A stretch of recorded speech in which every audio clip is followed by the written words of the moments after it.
এখন শুরু হচ্ছে উন্মুক্ত প্রশ্নোত্তর পর্ব। অনুষ্ঠানের প্রথম প্রশ্ন করা হবে মহিলাদের মধ্য থেকে। মহিলারাই প্রথম প্রশ্ন করার সুযোগ পাবেন। প্রশ্ন করার সময় আপনারা দয়া করে আপনাদের নাম ও পেশা বলবেন, যাতে করে ডক্টর জাকির ভালোভাবে আপনাদের প্রশ্নের উত্তর দিতে পারেন। আমি মিসেস ভাবনা আনসারি। আমি আগে কিছু কথা বলবো, এগুলো প্রথমে একটু মন দিয়ে শুনবেন। আমার জন্ম হয়েছে একটি জৈন পরিবারে, বড় হয়েছি হিন্দু পরিবেশে, পড়াশোনা করেছি খ্রিস্টান প্রতিষ্ঠানে, আর বিয়ে করেছি একজন মুসলিমকে। আমি ইন্ডিয়ার বিবাহ আইন অনুযায়ী বিয়ে করেছিলাম, আর আমি ইসলাম ধর্ম গ্রহণ করার জন্য প্রস্তুত আছি। গভীর আগ্রহে অপেক্ষা করছি ইসলামকে যেন আমার হৃদয়ে ধারণ করতে পারি। আজ এখানে আপনার লেকচারে শুনলাম আপনি যা কিছু বললেন ইসলাম ধর্ম সম্পর্কে, যা বললেন সেজন্য আপনাকে অনেক ধন্যবাদ। আমি অনেক কিছু জেনেছি, অনেকটা পুনর্জন্ম বা রিবর্ন। তবে আপনি সেসব কথা বললেন, আর ইসলামও যেগুলো বলছে মাফ করবেন, আমি দেখি যে মুসলিমদের বেশিরভাগই এগুলো মেনে চলে না। তারা আমাকে আকৃষ্ট করছে না। আপনি কি কোনো সমাধান দিতে পারবেন?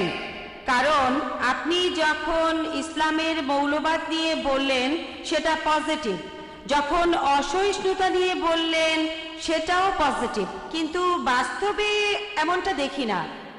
এ ব্যাপারে কি কিছু বলবেন? বোন খুব সুন্দর প্রশ্ন করেছেন। আর প্রথমে আমি আপনাকে অভিনন্দন জানাই, আপনাকে স্বাগত জানাই। আপনি বললেন রিবর্ন। ইসলাম ধর্মের সঠিক শব্দটা হলো রিবার্থ। আমাদের নবীজি মুহাম্মদ সাল্লাল্লাহু আলাইহি ওয়াসাল্লাম বলেছেন প্রত্যেক শিশু দিনুল ফিতর নিয়ে জন্মায়। সে জন্মায় মুসলিম হয়ে। মুসলিম মানে যে নিজের ইচ্ছাকে আল্লাহর কাছে সমর্পণ করে। প্রত্যেক শিশুই যখন সে জন্মগ্রহণ করে সে আল্লাহর কাছে নিজেকে সমর্পণ করে। এরপরে নবীজি বলেছেন তাকে প্রভাবিত করে বাবা মা, গুরুজনেরা, তার শিক্ষকেরা, তারপর সে হয়ে যায় অগ্নি উপাসক, ভুল পথে চলে যায়।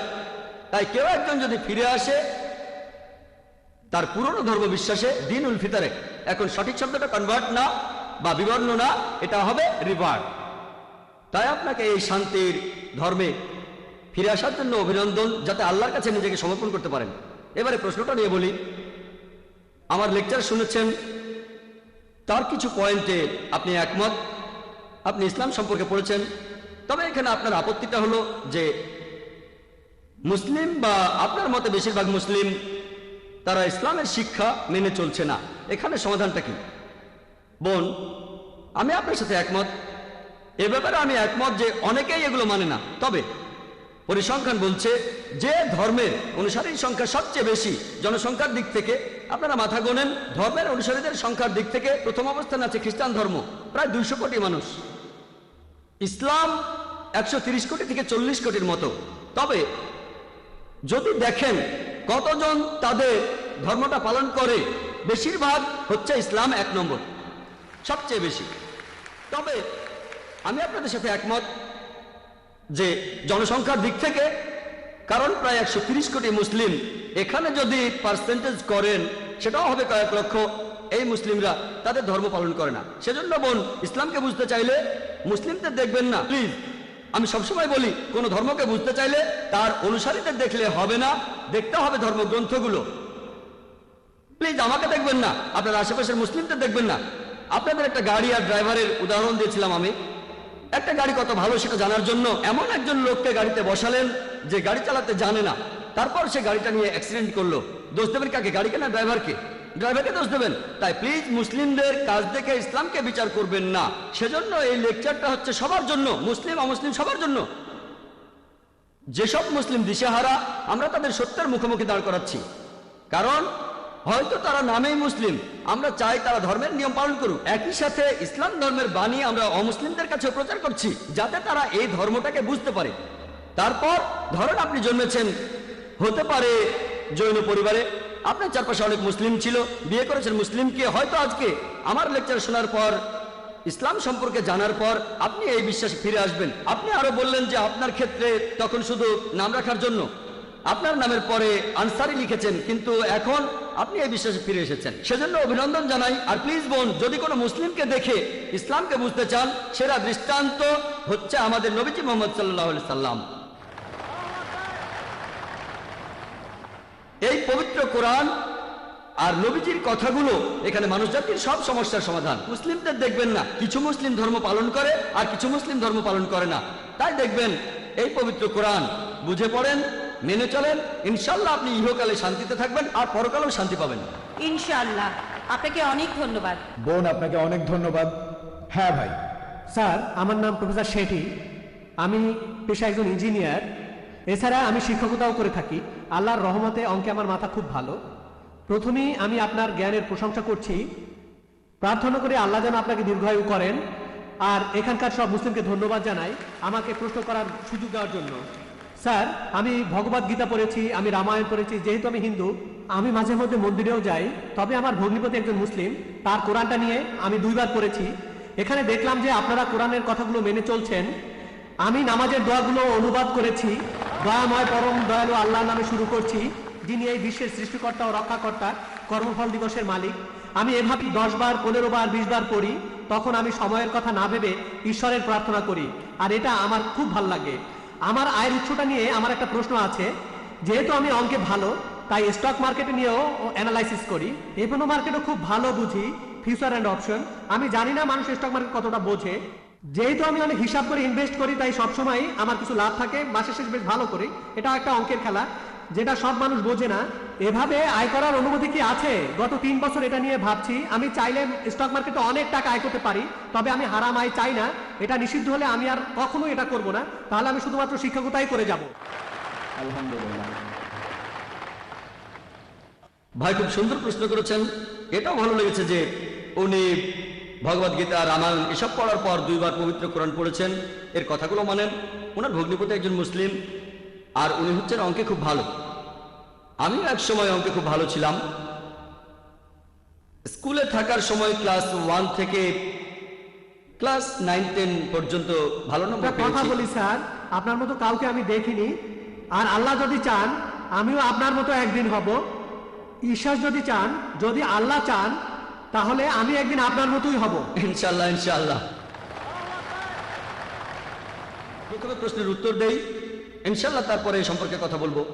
আমাকে প্রশ্ন করলেন যে আপনি স্টক মার্কেটে ব্যবসা করেন, সেখানে বিভিন্ন হিসাব নিকাশ করা হয়, আর আপনি এই গাণিতিক বিশ্লেষণে এতটাই ভালো যে প্রতি মাসেই আপনার কিছু লাভ থাকে। আপনার প্রশ্নটা কি হালাল না হারাম? স্টক মার্কেটের কথা যদি বলতে হয়, স্টক মার্কেট এটা হারাম না, হারাম না। আপনি যে স্টক নিয়ে ব্যবসা করছেন সেটা ইসলাম ধর্মের নিয়ম অনুযায়ী হতে হবে। ইসলাম ধর্মে যেটা হারাম সেটা হচ্ছে রিবা, অর্থাৎ সুদ। পবিত্র কোরআনে সব মিলিয়ে 8 জায়গায় বলা হয়েছে। আল্লাহ তাআলা বলছেন রিবা হচ্ছে হারাম। সূরা ইমরানের 130 নম্বর আয়াতে উল্লেখ করা হয়েছে, সূরা নিসার 161 নম্বর আয়াতে আছে, সূরা বাকারার 275 নম্বর আয়াতে 3 বার বলা হয়েছে, সূরা বাকারার 276 নম্বর আয়াতে, এছাড়াও সূরা বাকারার 278 নম্বর আয়াতে আছে, বলা হয়েছে তোমরা আল্লাহকে ভয় করো আর সুদের বকেয়াটা ছেড়ে দাও। তোমরা যদি সুদের বকেয়াটা ছেড়ে না দাও, সূরা বাকারার 279 নম্বর আয়াতে আল্লাহ বলছে আল্লাহ ও তার রাসূলের সাথে যুদ্ধের প্রস্তুতি নাও, আল্লাহ ও তার রাসূল। তাহলে সুদের কারবার করা হারাম। তবে শেয়ার মার্কেট, এখানে ইসলামের কিছুটা নিয়ম মেনে চলা হয়, সেখানে লাভ বা ক্ষতি হতে পারে। শেয়ার মার্কেটে ব্যাংক থেকে লোন দেওয়ার ব্যাপারে আমরা তখন অংশীদার হই, কারণ ব্যাংকিং সিস্টেমে ধনী লোক আরো ধনী হয়, গরিব মানুষ আরো গরিব। এভাবে সমাজে নতুন কালচার দেখা, যেমন মেয়েদের টিজ করা, তারপর বিভিন্ন জুয়ার আখড়া, মদ খাওয়ার বার। ইসলামের নিয়মটা আলাদা, ইসলাম ধর্ম একটু আলাদা। তাহলে ইসলাম আমাদের লাভ করতে উৎসাহিত করে। স্টক মার্কেটে আপনি কি করেন? শেয়ার কেনেন। এভাবে আপনি সেই কোম্পানির সদস্য হয়ে গেলেন, হোক 1%, 10%, 0.1%, 0.01%। তাহলে ব্যবসায় লাভ বা ক্ষতি ইসলামে এটার অনুমতি আছে। তাই আপনি যদি শেয়ারের ব্যবসা করেন আর সেই ব্যবসা যদি ইসলামিক শরিয়ার নিয়মগুলো মেনে করেন, যদি আপনি এমন কোনো কোম্পানির শেয়ার না কেনেন যারা অ্যালকোহল বিক্রি করে, যারা সুদের কারবার করে, ফাইন্যান্সিয়াল কোম্পানি হতে পারে, ব্যাংক অথবা কোনো ফাইন্যান্সিয়াল লিজিং কোম্পানি, যেসব কোম্পানি অশ্লীল ছবি বানায় বা পর্নোগ্রাফি, সমাজের জন্য এসব ক্ষতিকর জিনিস। কোনো কোম্পানি যদি এসবে ইনভেস্ট করে, আপনি তেমন কোনো জায়গায় যাবেন না। অ্যালকোহলিজম বা ড্রাগস বা ফার্মাসিউটিক্যালস কোম্পানিগুলো ঠিক আছে। ড্রাগস মানে কোকেন, ব্রাউন সুগার, অথবা নেকেড সিনেমা বানায় তেমন ফিল্ম কোম্পানি, আপনি যদি এমন কোনো কোম্পানির শেয়ার কেনেন এটা হারাম। দ্বিতীয়ত, আপনি যদি অনুমান করে থাকেন যে এটা জুয়া খেলা, আপনি তো স্টক মার্কেটে আছেন, লোকে শেয়ার কেনে 2 সপ্তাহ পরে সেগুলো আবার বেচে দেয়, হয়তো আগে থেকে জানে অথবা অন্য কোনো কারণে। আর ইসলামে জুয়া খেলা হচ্ছে হারাম। তাহলে আপনি যদি স্টক মার্কেটে ইনভেস্ট করতে চান কোনো সমস্যা নেই, সেখানে ব্যবসা করেন, এভাবে স্টক মার্কেটে আপনি ব্যবসা করতে পারেন। আর স্যার আপনি আমার প্রশ্ন থেকে দূরে সরে গেছেন। ফিউচার আর অপশন নিয়ে বলছিলাম, এটা আমি কি বলছি ঠিক? আপনি 10 টাকা দিয়ে 100 টাকার শেয়ার কিনলেন, তারপর সেটা বছরের পর বছর রেখে দিলেন। বলছি, আমি সামগ্রিকভাবেই বলছি, একটা পয়েন্ট না। ধন্যবাদ, আপনাকে ডিস্টার্ব করার জন্য দুঃখিত। এবারে ফিউচার অপশন নিয়ে বলছি যে আপনি কিছু শেয়ার কিনে ভবিষ্যতের জন্য রেখে দিলেন, এরপরে সেই শেয়ার থেকে কিছুটা রেখে বেচে দিলেন। আমি জানি আপনি বেচতে পারেন, কিছু অংশ রাখতেও পারেন, তারপর আবার কিছু শেয়ার কিনতে পারেন, সেটাও বেচতে পারেন। আমি এটা জানি, আমি হয়তো আপনার মতো এক্সপার্ট না, তবে এ নিয়ে বলতে পারবো। ভবিষ্যতের কথা যদি বলেন, এটার অনুমতি নেই, এটা হারাম। মার্জিন ট্রেডিং, যেটা দেখবেন রিয়েল এস্টেট ব্যবসায়, আপনি 10%-এ কিনলেন, সেটার দাম বেড়ে গেল, কারণ কোনো ফ্ল্যাট কিনতে গেলে টাকা দেবেন কিস্তিতে, কিস্তির মেয়াদ 2 বছর, এখন 10% দিলেন, পরে 20%, তারপর দাম বাড়লো, আপনি বেচে দিলেন, ঠিক আছে। শেয়ারের ক্ষেত্রে এমনটা হয় না, স্টকের ক্ষেত্রে এমনটা হয় না। এক্ষেত্রে জিনিসটা আপনার হাতে নেই, আপনি আংশিক টাকা দিয়েছেন, তারপর অন্য কেউ আপনার পেছনে আসলো, এটা যদি পড়ে যায়, তাই হেজ ফান্ড থাকে, হেজিং জানেন, হেজ ফান্ড থাকে। ইসলামে এইসব জিনিসের অনুমতি নেই। তবে পিওর স্টক যদি সেটাই আপনার ব্যবসা হয়ে থাকে, সেটা ইসলামিক হলে অনুমতি আছে। এরপর আপনি আরো বলেছেন শেয়ারের ব্যবসা করে আপনি অনেক টাকা জমিয়েছেন, এটার অনুমতি না থাকলে আপনি বাদ দেবেন। এভাবে যে টাকা জমিয়েছেন, এটা যদি অনুমোদিত না হয়, আপনি বাদ দেবেন। এখানে আসল কথা হলো আমরা শান্তি চাই ইহকালে আর আখিরাতে। পরকালের যে শান্তি, সেটা দীর্ঘস্থায়ী শান্তি। তাহলে যদি হালাল উপার্জন করেন, ইনশাল্লাহ আপনি ইহকালেও ভালো থাকতে পারবেন, পরকালেও থাকবেন। আমি আল্লাহর কাছে দোয়া করছি যেন শান্তি ও সাফল্য পান এই পৃথিবীতে, এছাড়া পরকালেও শান্তি পান। আশা করি উত্তরটা পেয়েছেন। ধন্যবাদ। হ্যাঁ ভাই। আমার নাম অভিষেক। আমি 14 বছর বয়সে বাসায় ঝগড়াঝাটি করে পালিয়ে গেছিলাম। সৌদি আরবের এক লোক আমাকে তখন কেরালায় নিয়ে যায়। তার কাছে ইসলাম সম্পর্কে জেনেছি। 2 বছর আগে আমি ইসলাম ধর্ম গ্রহণ করেছি। আমি এখন সব দর্শক শ্রোতার সামনে সাক্ষ্য দিচ্ছি, আশহাদু আন লা ইলাহা ইল্লাল্লাহ আশহাদু আন্না মুহাম্মাদান আবদুহু ওয়া রাসূলুহু।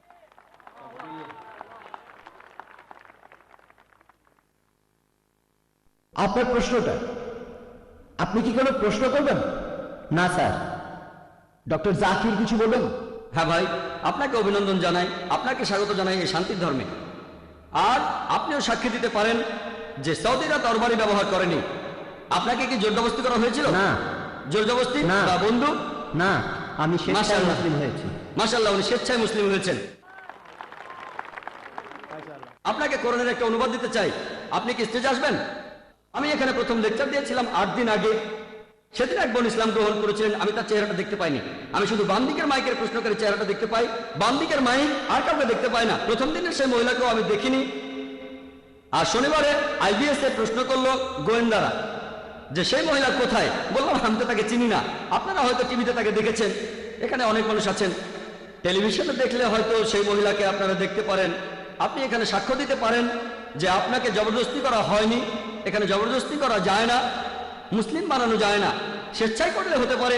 আমাদের এই দেশ, আমাদের এই ইন্ডিয়া, পৃথিবীতে এমন দেশ খুব কমই আছে যে দেশের সংবিধানে লেখা আছে যে ইন্ডিয়ার প্রত্যেক নাগরিকেরই তার ধর্ম প্রচার ও পালন করার ন্যায্য অধিকার আছে। এটা গণতান্ত্রিক দেশ, এজন্য আমি গর্বিত, কারণ এই দেশে মানুষ তার নিজের ধর্ম পালন ও প্রচারের অধিকার রাখে। জবরদস্তি করে কোনো ধর্ম গ্রহণে বাধ্য করা এটা নিষিদ্ধ। ইন্ডিয়ার সরকারের আইন অনুযায়ী এটা নিষিদ্ধ, আর ইসলাম অনুযায়ী এটা নিষিদ্ধ। জবরদস্তি করে কাউকে ইসলাম গ্রহণ করানো যাবে না। আপনি তাকে বোঝান, সে যদি বোঝে তাহলে খুব ভালো, আর রাজি না হলেও কোনো সমস্যা নেই। তবে কিয়ামতের দিন আমি আল্লাহর কাছে এই কথা বলতে পারবো যে আমি আপনাদের মাঝে ধর্ম প্রচার করেছি। ইসলাম গ্রহণ করার জন্য আপনাকে ধন্যবাদ, অনেক ধন্যবাদ। এবারের প্রশ্ন মহিলাদের মধ্যে থেকে। গুড ইভিনিং স্যার, আমি ডক্টর পূজা, পেশায় ফিজিওথেরাপিস্ট। স্যার, আপনি আপনার লেকচারে এই কথাগুলো বলেছিলেন, আমি সেগুলো আরেকবার বলছি। আপনি বলেছেন যে সব মুসলিম যদি চরমপন্থী হয় তাহলে মানুষের সমস্যাগুলোর সমাধান হবে। আমি ছোট একটা কারেকশন করেছি, আপনার চাইতে আমি অনেক ছোট, সেজন্য ক্ষমা চাইছি। তবে আমার কাছে মনে হয় যে আপনি যদি এভাবে বলতেন তাহলে কথাটা আরো গ্রহণযোগ্য হতো। যদি সব মানুষ চরমপন্থী হয় তাহলে মানুষের সমস্যাগুলোর সমাধান হবে। হতে পারে সেই মানুষ মুসলিম বা হিন্দু বা খ্রিস্টান বা অন্য ধর্মের। ডক্টর পূজা খুব সুন্দর প্রশ্ন করেছেন। আমি ভুল বলে থাকলে সেটা স্বীকার করতে কোনো আপত্তি নেই। এই প্রশ্নোত্তর পর্বটা সেজন্যই, যদি বলি 2 যোগ 2 সমান 5, আপনি শুধরে দিতে পারেন যে 5 না 4। আমি একজন মানুষ, আমি কম্পিউটার না, আর আমারও ভুল হতে পারে, সেজন্য প্রশ্নোত্তর পর্বের ব্যবস্থা করা হয়েছে। কিন্তু আপনার মন্তব্যটা সম্পর্কে বলি, আমি বলেছি সবাই যদি চরমপন্থী মুসলিম হয় সব সমস্যার সমাধান হবে। আপনি সেটা শুধরে দিয়ে বললেন যে আমি যদি এখানে বলতাম যে সব মানুষ যদি চরমপন্থী হয় সব সমস্যার সমাধান হবে, চরমপন্থী হবে কোন ক্ষেত্রে? যেভাবে আপনি বলেছেন, যেভাবে আচ্ছা। আপনি যেমনটা বলেছেন, চরম পরোপকারী, চরম বলতে দয়ালু। আমার লেকচারটা শুনে থাকেন, আমি বলেছি যে চরমপন্থী মুসলিম সেই হতে পারে যে চরম দয়ালু, চরম ক্ষমাশীল, চরম পরোপকারী, চরমভাবে সৎ, চরম ন্যায়বান। একজন ডাকাতও তো চরমপন্থী হতে পারে, যে ডাকাতি করে ধর্ষকও চরমপন্থী হতে পারে। যদি বলি সবাই চরমপন্থী হলে সমাধান, তাহলে সেই ধর্ষক খুশি হবে, সেটা একজন চরমপন্থী ধর্ষক, তাই না? অথবা একজন চরমপন্থী সন্ত্রাসী, এটা অন্য অর্থে। অপরাধীদের সন্ত্রস্ত করার কথা এখানে বলছি না, নিরীহ মানুষকে সন্ত্রস্ত করার কথা বলছি, কারণ সাধারণত সন্ত্রাসী বলতে বোঝানো হয় যারা নিরীহ মানুষকে সন্ত্রস্ত করে। এদিক থেকে কোনো মুসলিমেরই সন্ত্রাসী হওয়া উচিত না। বোন, আমি যদি পুরো ব্যাপারটা অনুবাদ করি তাহলে আপনি ভালোভাবে বুঝতে পারবেন।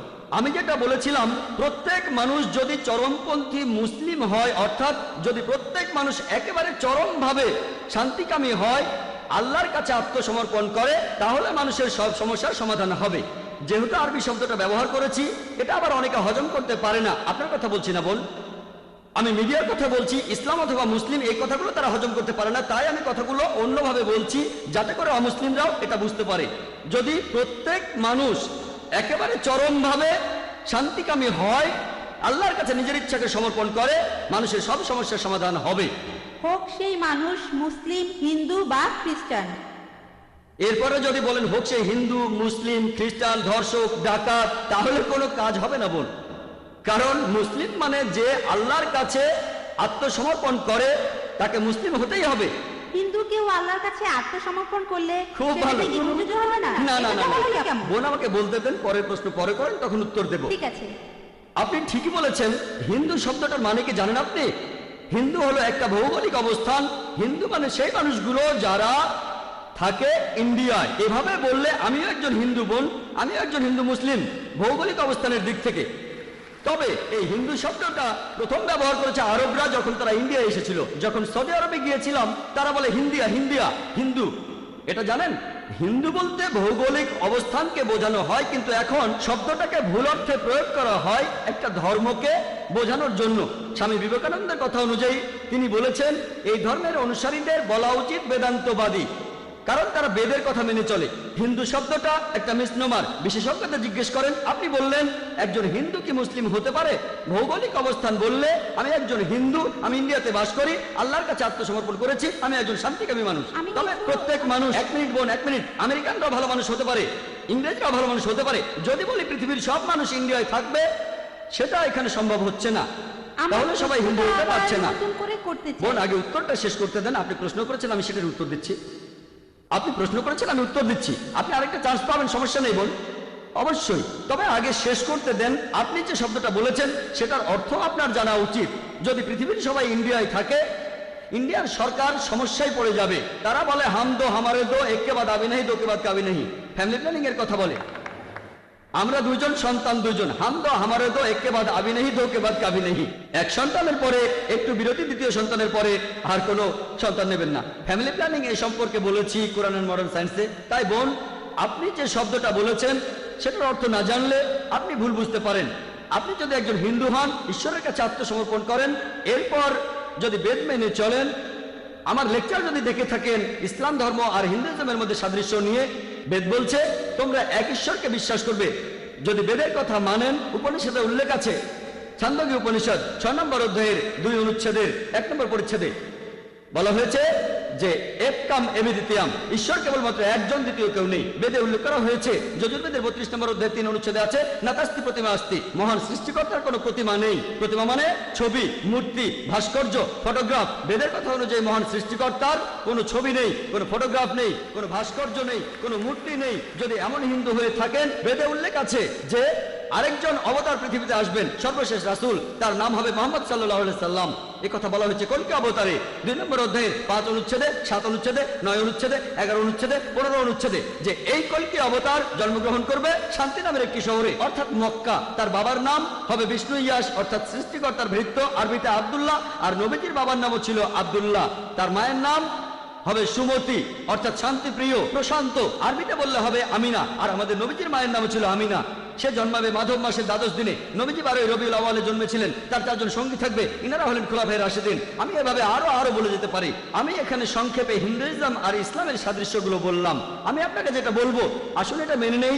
অন্তত একটা বই ঈশ্বর পাঠিয়েছেন। হিন্দুরা বলবে যে বেদ হচ্ছে ঈশ্বরের বাণী, খ্রিস্টানরা বলবে বাইবেল ঈশ্বরের বাণী, মুসলিমরা বলবে কোরআন ঈশ্বরের বাণী। ধর্মগ্রন্থগুলোতে যে কথাগুলো এক, আসল সেই সাদৃশ্যগুলো দেখি। তাআলা ইলা কালিমাতিন সাওয়াইন বাইনানা ওয়া বাইনাকুম, এসো সেই কথা যা তোমাদেরও আমাদের মধ্যে এক। এখন যেখানে সাদৃশ্য নেই, সেটা নিয়ে এখন লড়াই করব না, পরে কোনো একদিন করব।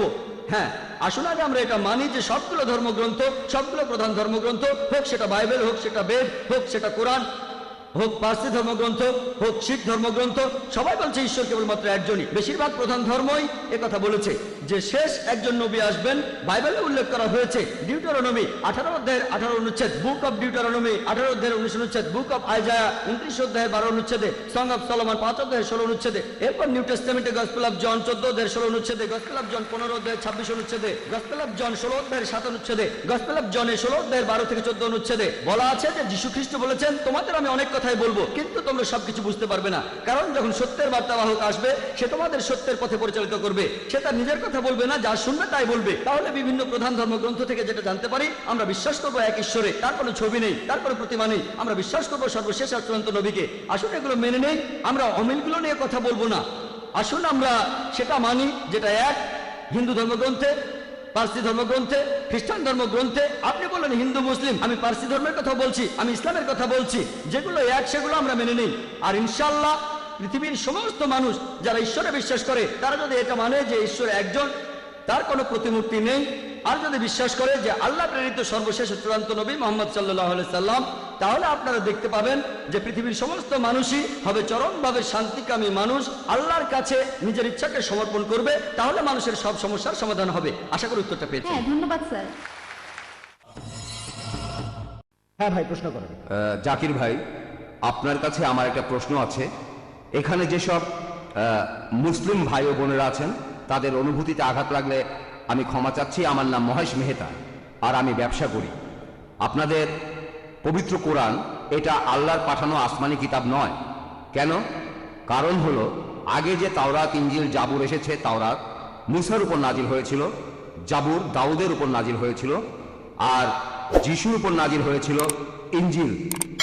এই কিতাবগুলো বিকৃত হয়ে গেছে। 3টা কিতাবই আপনারা মুসলিমরা বলেন বইগুলো বিকৃত হয়ে গেছে। আর এছাড়াও আপনারা দেখবেন কোরআনে আহলের কিতাব বলে সম্বোধন করা হয়েছে ইহুদি ধর্মের অনুসারীদের আর খ্রিস্টানদেরকে। তাহলে যে বইটা মানে পবিত্র কোরআন আল্লাহ লিখেছেন, সেখানে তিনি বলবেন শ্রীকৃষ্ণের মতো, যেমন ভগবত গীতা, এটা করার এটা করো না। তাই এই কিতাবটা একজন মানুষই লিখেছে। এখানে 25 জন নবীর নাম আছে, সেগুলো বাইবেলেও আছে সবগুলো। এই নবীদের নামগুলোই কোরআনে আছে। তাই আমার মনে হয় যে আল্লাহ তো অনেক বড়, তিনি পুরো বিশ্ব ব্রহ্মাণ্ড বানিয়েছেন। তিনি কখনো এভাবে বলবেন না যে এরা ইহুদি বা এরা খ্রিস্টান, কারণ ইহুদি বা খ্রিস্টানরা তো তারই সৃষ্টি। আমার মনে হয় এই পবিত্র কোরআন কোনো মানুষই লিখেছে। এছাড়াও আমি আরেকটা প্রশ্ন করতে চাই। 1 মিনিট ভাই।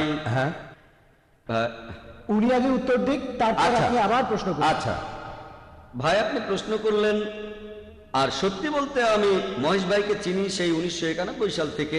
হ্যাঁ, তিনি আইআরএফ থেকে মুসলিমদের চাইতেও বেশি ভিডিও ক্যাসেট নিয়েছেন।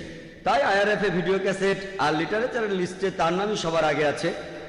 মহেশ ভাই প্রশ্ন করলেন যে আগের আসমানি কিতাবগুলো কোরআন যেমন বলছে তাওরাত, জাবুর, ইঞ্জিল দেওয়া হয়েছিল মুসাকে, দাউদকে আর যীশু খ্রিস্টকে। মুসলিমরা বলে এগুলো বিকৃত হয়ে গেছে। তাহলে পবিত্র কোরআনে যখন ইহুদিদের কথা বলা হয়েছে যে হে কিতাবীগণ, ইহুদি আর খ্রিস্টানরা যখন তাদের এভাবে সম্বোধন করা হচ্ছে, তাহলে কোরআনও কি কোনো মানুষ লিখেছে? ঠিক। আপনার প্রশ্নটা হলো ইহুদি আর খ্রিস্টানদের সম্পর্কে বলা হয়েছে কেন? আপনি যদি আমার আগের লেকচারটা শুনে থাকেন, is the Quran God's word, আপনি কি সেখানে ছিলেন? না, আমি সেখানে ছিলাম না। সেখানে আমি সব বিস্তারিতভাবে বলেছি, এখন আর সেগুলো রিপিট করব না। সেখানে বলেছি মানুষ কিভাবে অভিযোগ করে যে নবীজি নিজে এটা লিখেছেন, তিনি লিখেছেন, আর কেন লিখেছেন, ক্ষমতা বা অন্য কিছু ইত্যাদি। লেকচারটা ছিল 2 ঘন্টার, সেগুলো রিপিট করব না। তবে আপনার মূল প্রশ্নতে আসি। কোরআন বলছে যে হে কিতাবীগণ, তার মানে এর মানে দাঁড়াচ্ছে এই কোরআন লিখেছে একজন মানুষ। ভাই, কোরআন পড়লে দেখবেন, আর আপনি ঠিকই বলেছেন, কোরআনে 25 জন নবীর নাম বলা হয়েছে, আর এখানে যতজন নবী রাসূলের নাম বলা হয়েছে তারা সবাই ইহুদি। দেখবেন যে এই নামগুলো বাইবেলে বলা হয়েছে। কোরআনের প্রায় 1/3 ইহুদিদের সম্পর্কে বলা হয়েছে। কেন? এটা উদাহরণ যে আল্লাহ তাআলা সুবিধা দিয়েছিলেন ইসরায়েলের মানুষদের, হে বনি ইসরায়েল, আমি একসময় তোমাদের অনুগ্রহ করেছিলাম, কিন্তু তোমরা তখন এই কাজগুলো করেছো। পবিত্র কোরআনে এই উদাহরণগুলো দিয়েছেন আল্লাহ তাআলা, যে তারা নবী ছিলেন যারা আগে এসেছিলেন এই মানুষদের কাছে। কিছু মানুষ নবীকে প্রত্যাখ্যান করেছিল, কিছু মানুষ গ্রহণ করেছিল। এখানে উদাহরণ দিতে গিয়ে বলা হয়েছে কুল ইয়া আহলাল কিতাব, বলো হে কিতাবীগণ, তাআলা ইলা কালিমাতিন সাওয়াইন বাইনানা ওয়া বাইনাকুম, এসো সেই কথায় যাহা আমাদের ও তোমাদের মধ্যে এক। তাহলে কোরআন এখানে মুসলিমদের বলছে যে তোমরা কিতাবীদের সাথে এই বিষয়ে কথা বলবে। কিতাবীগণ মানে যারা আসমানি কিতাব পেয়েছে। এখানে পবিত্র কোরআন পরিষ্কার করে বলেছে, যখন কোরআনে আহলে কিতাব বলা হচ্ছে, ইহুদি আর নাসারাদের কথা বলা হচ্ছে, ইহুদি আর খ্রিস্টানদের, তাহলে আল্লাহ বলছেন মুসলিমদের কিতাবীদের সঙ্গে কথা বলতে। আল্লাহ আরো বলেছেন ইয়া আহলাল কিতাব, হে কিতাবীগণ। তার মানে কোরআন এখানে শুধু মুসলিমদের বলছে না, শুধু আরবদের বলছে না, কোরআন এখানে কিতাবীদেরও বলছে। সেজন্যই আমি বলেছি যে এই সর্বশেষ চূড়ান্ত আসমানি কিতাব পবিত্র কোরআন, এটা শুধু মুসলিম বা আরবদের জন্য নাজিল হয়নি, নাজিল হয়েছে পুরো মানুষ জাতির জন্য। যদি এটা কোনো মানুষ লিখতো, যদি কোরআন কোনো মানুষ লিখতো, আপনি যেটা বললেন, তাহলে আল্লাহ কখনোই বলতেন না যে যাও ইহুদি আর খ্রিস্টানদের বলো তাদের ধর্মগ্রন্থে এটা আছে। আর সেই সময়ে অনেক মানুষ এটা জানতো না যে অতীতে ইহুদি আর খ্রিস্টানদের কি হয়েছিল। যখন তারা চেক করলো, দেখা গেল সত্যি। এরপর কোরআনে অনেক ভবিষ্যৎবাণীও করা হয়েছে যে পৃথিবীতে ভবিষ্যতে কি ঘটবে। তাহলে এই সমস্ত কথা এগুলো কোনো মানুষ লিখতে পারে না। বিস্তারিত জানার জন্য আমার ভিডিও ক্যাসেট দেখেন, is the Quran God's word. আশা করি উত্তরটা পেয়েছেন। আরেকটা কথা বলবো, আমি 55টারও বেশি দেশে ভ্রমণ করেছি। আপনাদের কোরআন আর হাদিস মূর্তি পূজাকে নিষিদ্ধ করেছে। তবে আপনি অন্য ধর্মগুলো দেখেন, খ্রিস্টান ধর্ম অথবা ধরেন বৌদ্ধ ধর্ম, চাইনিজ ধর্ম, জৈন ধর্ম, অন্য সব ধর্মেই দেখবেন মূর্তি পূজা আছে। আপনারা মুসলিমরা পৃথিবীর সংখ্যার মাত্র 15 থেকে 20% হবেন সব মিলিয়ে, এটা শতকরা হিসাবে। তাহলে অন্যরা কি ভুল করছে? খ্রিস্টান ধর্মটা দেখেন, 1 মিনিট, যে কোনো অ্যাংলিকান চার্চ অথবা Russian orthodox, Greek orthodox, Catholic বা প্রোটেস্ট্যান্ট, চীনে দেখেন অনেক বড় মূর্তি ঈশ্বরের। তাহলে এরা সবাই ভুল? খুবই সুন্দর প্রশ্ন করলেন। তিনি বললেন পৃথিবীতে মুসলিম আনুমানিক 15 থেকে 20%, কেউ বলে 25%, সে যাই হোক, আপনি বললেন 15 থেকে 20%, আচ্ছা মেনে নিলাম। আপনি বললেন যে খ্রিস্টানরা তারা মূর্তি পূজা করে, আমিও একমত। আপনি বললেন যে বৌদ্ধরা বিশাল মূর্তি বানায়, তারা কি সবাই ভুল? ভাই, ইসলামের সংখ্যাগুরু হলে জেতা যায় না। ইসলামে 70 সবার উপরে। বেশিরভাগ মানুষ এই কয়েকশো বছর আগেও মনে করত পৃথিবীর সমতল। বেশিরভাগ, এটা কি জানেন? কয়েকশো বছর আগেও বেশিরভাগ মানুষ মনে করত পৃথিবীর সমতল। পৃথিবী কি সমতল ভাই মহেশ? না না। তাহলে বেশিরভাগ মানুষেরও ভুল হতে পারে। ইসলাম ধর্মে আল্লাহ পবিত্র কোরআনে বলেছেন, সূরা ইসরার 81 নম্বর আয়াতে উল্লেখ করা হয়েছে, ওয়াকুল জাল হক ওয়া জাকাল বাতিল ইন্নাল বাতিলা কানা জাউকা, বলো সত্য উপস্থিত হয়েছে, মিথ্যা বিলুপ্ত হয়েছে, কারণ মিথ্যা প্রকৃতিগত কারণে বিলুপ্ত হবে। সেজন্য ইসলাম ধর্মের সংখ্যাগুরু হলে জেতা যায় না। যদি আমেরিকা যান, সেখানে দেখবেন পর্নোগ্রাফি, এটা নিষিদ্ধ না। আপনি এটা বিশ্বাস করেন? না, অনেক ইউরোপিয়ান সেটা দেখায়। পর্নোগ্রাফিতে বিশ্বাস করেন?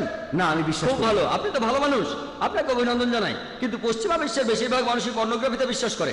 আপনি কি এটা বিশ্বাস করেন? আপনি কি পর্নোগ্রাফি দেখবেন? খুব ভালো, ভালো ছেলে। দেখেন, আপনি সত্যের কাছাকাছি আছেন। সংখ্যাগুরু হলে জেতা যায় না। আপনি তখন বললেন যে খ্রিস্টান ধর্মে সবাই মূর্তি পূজা করে। খ্রিস্টান ধর্মে আসলে মূর্তি পূজা নেই, কিছু খ্রিস্টান মূর্তি পূজা করে, যেমন কিছু মুসলিম ভুল কাজ করে। যদি খ্রিস্টানদের বাইবেল পড়েন, আর আমিও নিশ্চিত যে আপনি বাইবেল পড়েছেন, বাইবেলে উল্লেখ করা আছে, বুক অব ডিউটোরনমি 5 নম্বর অধ্যায়ের 7 থেকে 9 নম্বর অনুচ্ছেদে বলা হয়েছে, তোমরা আমার কোনো প্রতিমূর্তি তৈরি করবে না। মহান স্রষ্টা তিনি বলেছেন ওল্ড টেস্টামেন্টে আছে, তোমরা আমার কোনো প্রতিমূর্তি তৈরি করবে না, কোনো কিছুই না যেটার সাথে মিল আছে আকাশমণ্ডলের কিছু, পৃথিবীর কিছু অথবা পৃথিবীর নিচের কিছু। তোমরা তাদের সেবা করবে না, তাদের কাছে নতজানু হবে না, কারণ আমি তোমাদের ঈশ্বর এবং প্রভু খুবই প্রতিহিংসা পরায়ণ। এই কথা আবারও আছে বুক অফ এক্সোডাস 20 নম্বর অধ্যায়ের 3 থেকে 5 অনুচ্ছেদে, যে তোমরা আমার কোনো প্রতিমূর্তি তৈরি করবে না, কোনো কিছুই না যার সাথে মিল আছে আকাশের কিছুর, পৃথিবীর কিছুর অথবা পৃথিবীর নিচের কিছুর। তোমরা এদের সামনে নতজানু হবে না, সেবা করবে না, কারণ আমি তোমাদের ঈশ্বর এবং প্রভু খুবই প্রতিহিংসা পরায়ণ। তাহলে ওল্ড টেস্টামেন্ট অনুযায়ী মূর্তি পূজা নিষিদ্ধ কাজ। আর যীশু খ্রিস্ট নিজেই বলেছেন, এটা হচ্ছে গসপেল অফ ম্যাথিউ 5 নম্বর অধ্যায়ের 17 থেকে 20 অনুচ্ছেদে, মনে করো না আমি নবীদের আইন বাতিল করতে এসেছি, এগুলোকে বাতিল করতে আসিনি, পূরণ করতে এসেছি। তোমাদের মধ্যে যদি কেউ কোনো একটা আইন ভাঙে আর অন্য কেউ ভাঙতে বলে, সে তাহলে স্বর্গের রাজ্যে প্রবেশ করতে পারবে না, আর যে এই আইনগুলো মেনে চলবে সে স্বর্গের রাজ্যে প্রবেশ করতে পারবে। যদি তাদের ন্যায়নিষ্ঠতা গ্রন্থে বলা ন্যায়নিষ্ঠার চাইতে বেশি না হয়, তাহলে তারা স্বর্গের রাজ্যে প্রবেশ করতে পারবে না। তাহলে যীশু খ্রিস্টের কথা অনুযায়ী আপনি যদি স্বর্গের রাজ্যে প্রবেশ করতে চান, আপনাকে তাহলে ওল্ড টেস্টামেন্টের সবগুলো আইন মানতে হবে, মুসা নবীর আইন মানতে হবে। স্রষ্টার কোনো প্রতিমা বানাবেন না। তারপরও মানুষ বানায়, কেন? সব খ্রিস্টানরা কিন্তু বানায় না, প্রোটেস্ট্যান্টরা বানায় না। খ্রিস্টান ধর্ম সম্পর্কে আপনার জ্ঞান বেশ কম, আপনি এখনো ছাত্র।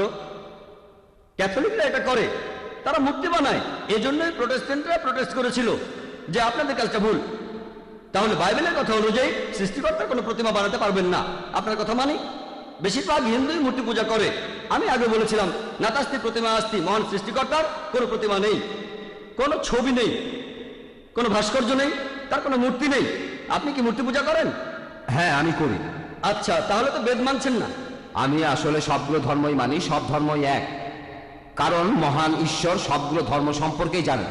ভাই, আপনি যদি সবগুলো ধর্মই বিশ্বাস করেন, তার মানে আপনি অন্য ধর্ম পালন করছেন কিনা জানি না, তবে হিন্দু ধর্ম পালন করছেন না। আপনি হিন্দু ধর্ম পালন করছেন না। আমি আপনাকে বলি, ঈশ্বর তো ঘুমাচ্ছেন না, তিনি সবই জানেন। তিনি তো সবকিছু সৃষ্টি করেছেন, সবকিছু, তাই তিনি সবগুলো ধর্ম সম্পর্কেই জানেন, যেমন ইসলাম। ভাই, আপনি একবারে একটা প্রশ্ন করেন, লম্বা লাইন দেখা যাচ্ছে, এই প্রশ্নটার উত্তর দিচ্ছি, এরপরে লাইনের পেছনে গিয়ে দাঁড়াবেন, তারপর সময় আসলে প্রশ্ন করবেন, ঠিক আছে? প্রশ্ন করেছেন যে ঈশ্বর কি ঘুমাচ্ছেন? আল্লাহ এই কথার উত্তর দিয়েছেন পবিত্র কোরআনে সূরা বাকারার 255 নম্বর আয়াতে উল্লেখ করা হয়েছে।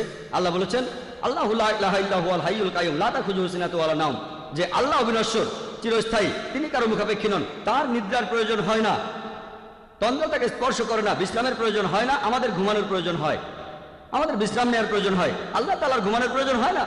আল্লাহ তাআলা পবিত্র কোরআনে বলেছেন, তিনি যদি চাইতেন তাহলে পৃথিবীর প্রত্যেকটা মানুষকে বানাতে পারতেন মুসলিম হিসেবে, মুসলিম বানাতে পারতেন। আল্লাহর পক্ষে খুবই সোজা, শুধু কুন ফায়াকুন। তবে এই জীবনটা পরকালের জন্য পরীক্ষা। আল্লাহ আপনাকে পরীক্ষা করছেন, আমাকেও পরীক্ষা করছেন। আল্লাহ যদি চান আপনি আর কখনো মূর্তি পূজা করবেন না, তাহলে তো পরীক্ষাটা থাকলো না।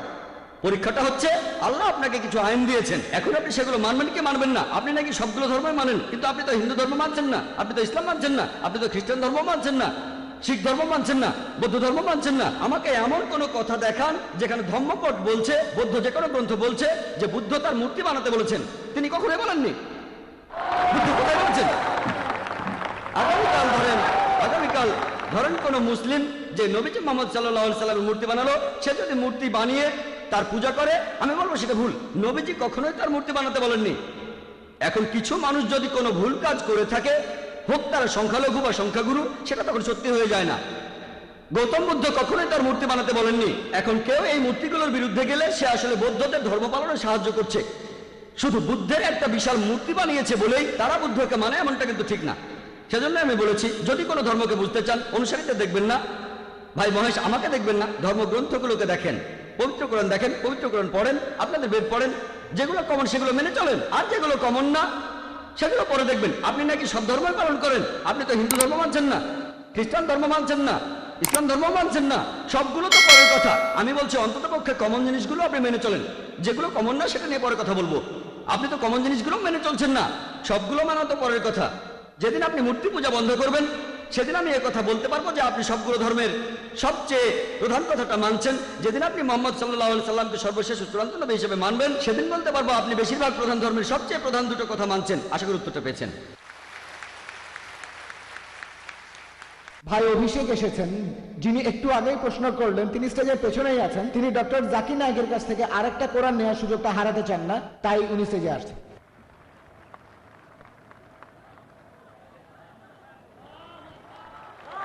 তাকবীর। উনি স্টেজের পেছনে এসে ভলান্টিয়ারদের কাছে প্রথমে বলেছিলেন, আর শুনে আমরা বললাম আলহামদুলিল্লাহ, ঠিক আছে।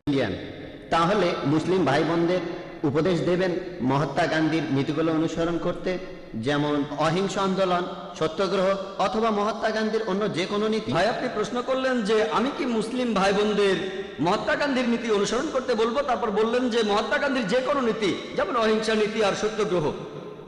সরি, আমি পরিষ্কার করে বলি, মহাত্মা গান্ধীর যে কোনো নীতি।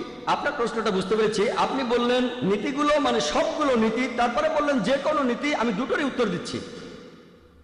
মহাত্মা গান্ধীর যে নীতিগুলো আছে, যেগুলো কোরআনের সাথে মিলে যায়, আল্লাহর কথার সাথে মিলে, আমাদের নবীজির কথার সাথে মিলে যায়, আমার কোনো আপত্তি নেই। মুসলিমদের বলবো সেই নীতিগুলো পুরোপুরি মেনে চলেন।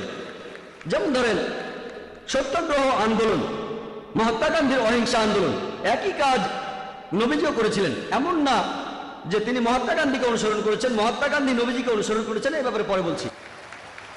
আমাদের নবীজির নবুয়ত লাভের পরবর্তী সময়টা যদি দেখেন, তখন আনুমানিক 13টা বছর তিনি মক্কায় ছিলেন। তিনি অনুসারীদের বললেন খুনোখুনি নয়। অনেক অমুসলিম ইসলাম গ্রহণ করেছিল যারা ছিল দুর্ধর্ষ যোদ্ধা। তিনি বললেন তোমাদের জিহাদ হলো সবর। সবর মানে ধৈর্য ধরা। অনেক মুসলিমকে হত্যা করা হয়েছিল। মক্কার পৌত্তলিকরা দুর্বল মুসলিমদের টার্গেট করত, তাদের অত্যাচার করত, তাদের মেরে ফেলতো। যাদের শক্তি ছিল তারা খেপে গেল। তারা বলল যে আমাদের ভাইকে খুন করেছে, আমরা এখন প্রতিশোধ নেব। নবীজি বললেন তোমাদের জিহাদ হলো সবর। দেখবেন কারো হয়তো শক্তি আছে লড়াই করার, সে যদি লড়াই করে সেটা ভালো, কিন্তু কারো লড়াই করার শক্তি আছে, তখন বলা হলো তোমরা লড়াই করো না। তারা নিজেদের সামনে রাখলো, এটাই শ্রেষ্ঠ জিহাদ। আরবি জিহাদ শব্দটার অর্থ সংগ্রাম করা, এর অর্থ চেষ্টা করা। তখন আমাদের নবীজি বলেছিলেন খুনোখুনি নয়। তারা রাস্তায় নেমে পড়তেন আর বলতেন আমরা সাক্ষ্য দিচ্ছি যে আল্লাহ ছাড়া কোনো উপাস্য নেই, আর মোহাম্মদ সাল্লাল্লাহু আলাইহি সাল্লাম আল্লাহর প্রেরিত রাসূল। মানুষ পাথর মারলো, তারা তাদের কিছু বলল না। তাদের অত্যাচার করা হলো, কিন্তু তারা প্রতিশোধ নিল না। নবীজি তায়েফে গেলেন, লোকে পাথর মারলো, তিনি কিছুই বললেন না। তাহলে এটা হলো একটা পদ্ধতি, তবে এই পদ্ধতিটাই সব নয়। আগে আমি উত্তরটা শেষ করি। না স্যার, ডক্টর জাকিরের কথা শেষ হলে তারপর প্রশ্ন করবেন, একটু ধৈর্য ধরুন। আচ্ছা আচ্ছা, ঠিক। আপনি প্রশ্ন করেছেন, আমি সেটার উত্তর দিচ্ছি। মহাত্মা গান্ধীর এই নীতি, এই অহিংসা নীতি অনেক ক্ষেত্রে কাজে লাগবে, কিন্তু এখন যদি ইন্ডিয়া সরকারকে বলেন যে এই লোকটা ডাকাতি করছে, এটা অপরাধ, অ্যারেস্ট করবেন না। এই লোকটা ধর্ষণ করছে, এটা অপরাধ, কিন্তু অ্যারেস্ট করবেন না। ইন্ডিয়া সরকার কি এটা মানবে? সবচেয়ে সে দেখবেন যে পুলিশ বাহিনী আছে, এই পুলিশ সে দেশের শান্তি আর নিরাপত্তা নিশ্চিত করতে মাঝে মধ্যে তারা বল প্রয়োগ করে অপরাধীদের বিরুদ্ধে, যাতে শান্তি বজায় থাকে। আপনি ইন্ডিয়ার সরকার বা বোম্বের পুলিশ কমিশনারকে বলতে পারবেন না যে দেখেন মহাত্মা গান্ধী অহিংসার কথা বলেছেন, তাই যে ডাকাতি করছে তাকে করতে দিন। তাকে শুধু বলেন ডাকাতি করবেন না। ধরেন কেউ আপনার বোনকে ধর্ষণ করছে, শুধু বলেন ধর্ষণ করবেন না, এটা হচ্ছে অহিংসা নীতি। এই নীতিতে সব কাজ হয় না। ইসলাম ধর্মে জুলম বলে একটা শব্দ আছে, জুলম। জুলম আরবিতে এই শব্দটার অর্থ হতে পারে উৎপীড়ন, আর যে এই উৎপীড়ন করে তাকে বলা হয় জালিম, একজন জালিম। আর কোন লোকটা বেশি জালিম? যে মানুষ এই উৎপীড়ন বন্ধ করতে পারে কিন্তু তারপরেও করে না। নবীজি মুহাম্মদ সাল্লাল্লাহু আলাইহি সাল্লাম বলেছেন, সহিহ মুসলিমে উল্লেখ আছে, যদি খারাপ কাজ হতে দেখো তোমার হাত দিয়ে তা থামাও। যদি হাত দিয়ে থামাতে না পারো তাহলে তোমার মুখ দিয়ে থামাও। যদি মুখ দিয়ে থামাতে না পারো তাহলে মনে মনে অভিশাপ দাও, আর মনে মনে অভিশাপ দিলে তুমি হবে সবচেয়ে নিচু স্তরের মুমিন, সবচেয়ে নিচু স্তরের মুসলিম। যদি আপনি দেখেন কেউ ধর্ষণ করছে, মহাত্মা গান্ধী বলেছেন ধর্ষণ করবেন না। তখন যদি আপনার তাকে থামানোর সামর্থ্য থাকে, আপনার হাত দিয়ে তাকে থামান। সে হয়তো আপনার বোন না, হয়তো আপনার মা না। যদি দেখেন কেউ ধর্ষণ করছে, তাকে হাত দিয়ে থামাতে পারলে আপনার হাত দিয়ে থামান। যদি সেটা না পারেন, যদি দুর্বল হন, শরীরে শক্তি না থাকে, মুখে বলেন ভাই সাহেব ধর্ষণ করবেন না, বলাৎকার করবেন না, ভাই ধর্ষণ করবেন না। আপনার মুখ দিয়ে তাকে বলেন। যদি ভাবেন আমি মুখে বারণ করলে লোকটা আমাকে মেরে ফেলবে, অন্তত পক্ষে মনে মনে অভিশাপ দেন। তাহলে পরিস্থিতির উপর নির্ভর করে কাজের পদ্ধতিও বদলাবে। নবীজি যখন মদিনায় গেলেন, একসময় শান্তি বজায় ছিল, তারা হুদাইবিয়ার সন্ধি করলো। মক্কার মুশরিকরা মুসলিমদের সাথে তখন একটা চুক্তি করলো, মুশরিকরা চুক্তি ভঙ্গ করলো, তারপর যুদ্ধ বেঁধে গেল। আল্লাহ তাআলা তখন বললেন যুদ্ধক্ষেত্রে কাফিরদের দেখলে ভয় পেও না, লড়ো, হত্যা করো, পরিস্থিতির উপর নির্ভর করবে। একজন বিখ্যাত ঐতিহাসিকের কথা অনুযায়ী মাইকেল এইচ হার্ট তার একটা বইতে তিনি পৃথিবীর ইতিহাসে 100 জন প্রভাবশালী মানুষের কথা বলেছেন। 1 নম্বরে তিনি বলেছেন বলেছেন মোহাম্মদ সাল্লাল্লাহু আলাইহি সাল্লামের কথা। শুধুমাত্র এই জন্যই কথাটা বলছি না, তিনি এখানে আরো বলেছেন মহাত্মা গান্ধী সম্পর্কে। মাইকেল এইচ হার্ট খুব বিখ্যাত ঐতিহাসিক, ইতিহাসের 100 জন প্রভাবশালী মানুষের কথা বলার পরে তিনি সেখানে বেশ কিছু কথা বলেছেন। এখানে তিনি তখন মহাত্মা গান্ধী সম্পর্কে বলেছেন। তিনি লিখেছেন যে মহাত্মা গান্ধীর এই সত্যাগ্রহ আন্দোলন, যেটা ছিল তখনকার গুরুত্বপূর্ণ আন্দোলন, এটার জন্যই নাকি ব্রিটিশরা তখন ফিরে গিয়েছে। কিন্তু তিনি বলেছেন যদি এই আন্দোলনটা না হতো তারপরও ইন্ডিয়া ঠিকই স্বাধীন হয়ে যেত। এটা বলেছেন বিখ্যাত ঐতিহাসিক মাইকেল এইচ হার্ট। তাহলে যেটা বুঝতে পারি, পরিস্থিতির উপর নির্ভর করে কাজের পদ্ধতিটা ঠিক করতে হবে। সব সময় অহিংসা নীতি চলবে না, মাঝে মধ্যে দেশে শান্তি বজায় রাখার জন্য আমাদের বল প্রয়োগ করতে হয়। যেমন দেখেন, প্রত্যেক দেশে পুলিশ বাহিনী থাকে, আইন প্রয়োগ করে।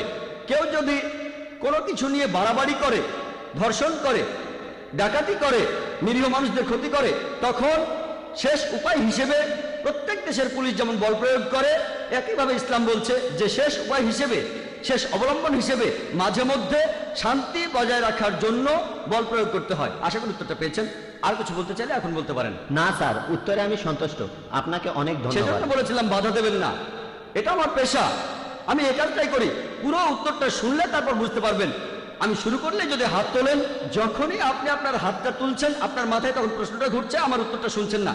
যখন আপনি শুনেছেন মনোযোগ দিয়ে ইনশাল্লাহ, তাহলে বুঝতে পারবেন। না পারলে ইনশাল্লাহ আপনি আরো সুযোগ পাবেন। এছাড়া আমি এখানে উপস্থিত সব মুসলিম ভাই বোনদের অনুরোধ করব, আপনারা ডক্টর জাকির নায়কের মতো একজন অসাধারণ মানুষকে পেয়েছেন। দয়া করে আপনারা সবাই উনাকে অনুসরণ করবেন। অবশ্য এমন অনেক মানুষই আছে যারা ঠিক পুরোপুরি মেনে চলে না। আশা করি যে মুসলিম ভাই বোনেরা ইসলাম ধর্ম পালন করবে পুরোপুরি, আর ইন্ডিয়াকে গর্বিত করবে। ধন্যবাদ। আপনাকে ধন্যবাদ। আমি অনুরোধ করব মুসলিমদের সবাইকে অনুসরণ করবেন নবীজি মোহাম্মদ সাল্লাল্লাহু আলাইহি সাল্লামকে আর সর্বশেষ আসমানি কিতাব এই পবিত্র কোরআনকে। এখানে ভাই আপনি বললেন যে মুসলিমদের উচিত আমাকে অনুসরণ করা। আমি অনুরোধ করব তখনই আমাকে অনুসরণ করবেন যখন আমি কোরআন আর সহিহ হাদিস অনুসরণ করব। তাই আমি বলবো আমাকে অনুসরণ করার কথা বললেন, আমি বলবো আমাকে অনুসরণ করবেন না, কোরআন আর সহিহ হাদিসের সাথে মিললে অনুসরণ করবেন। যদি কোরআন আর সহিহ হাদিসের সাথে না মেলে তাহলে ডক্টর জাকির নায়ক জিরো। জাকির নায়কের তখন কোনো মূল্য নেই। আমি যা বলছি সেটা যদি চূড়ান্ত আসমানি কিতাব পবিত্র কোরআনের সাথে মেলে আর শেষ নবী মুহাম্মদ সাল্লাল্লাহু আলাইহি সাল্লামের কথার সাথে মেলে তাহলে অনুসরণ করবেন। আমি অনুরোধ করব আমার কথার সাথে কোরআন আর হাদিসের মিল থাকলে তবে অনুসরণ করবেন।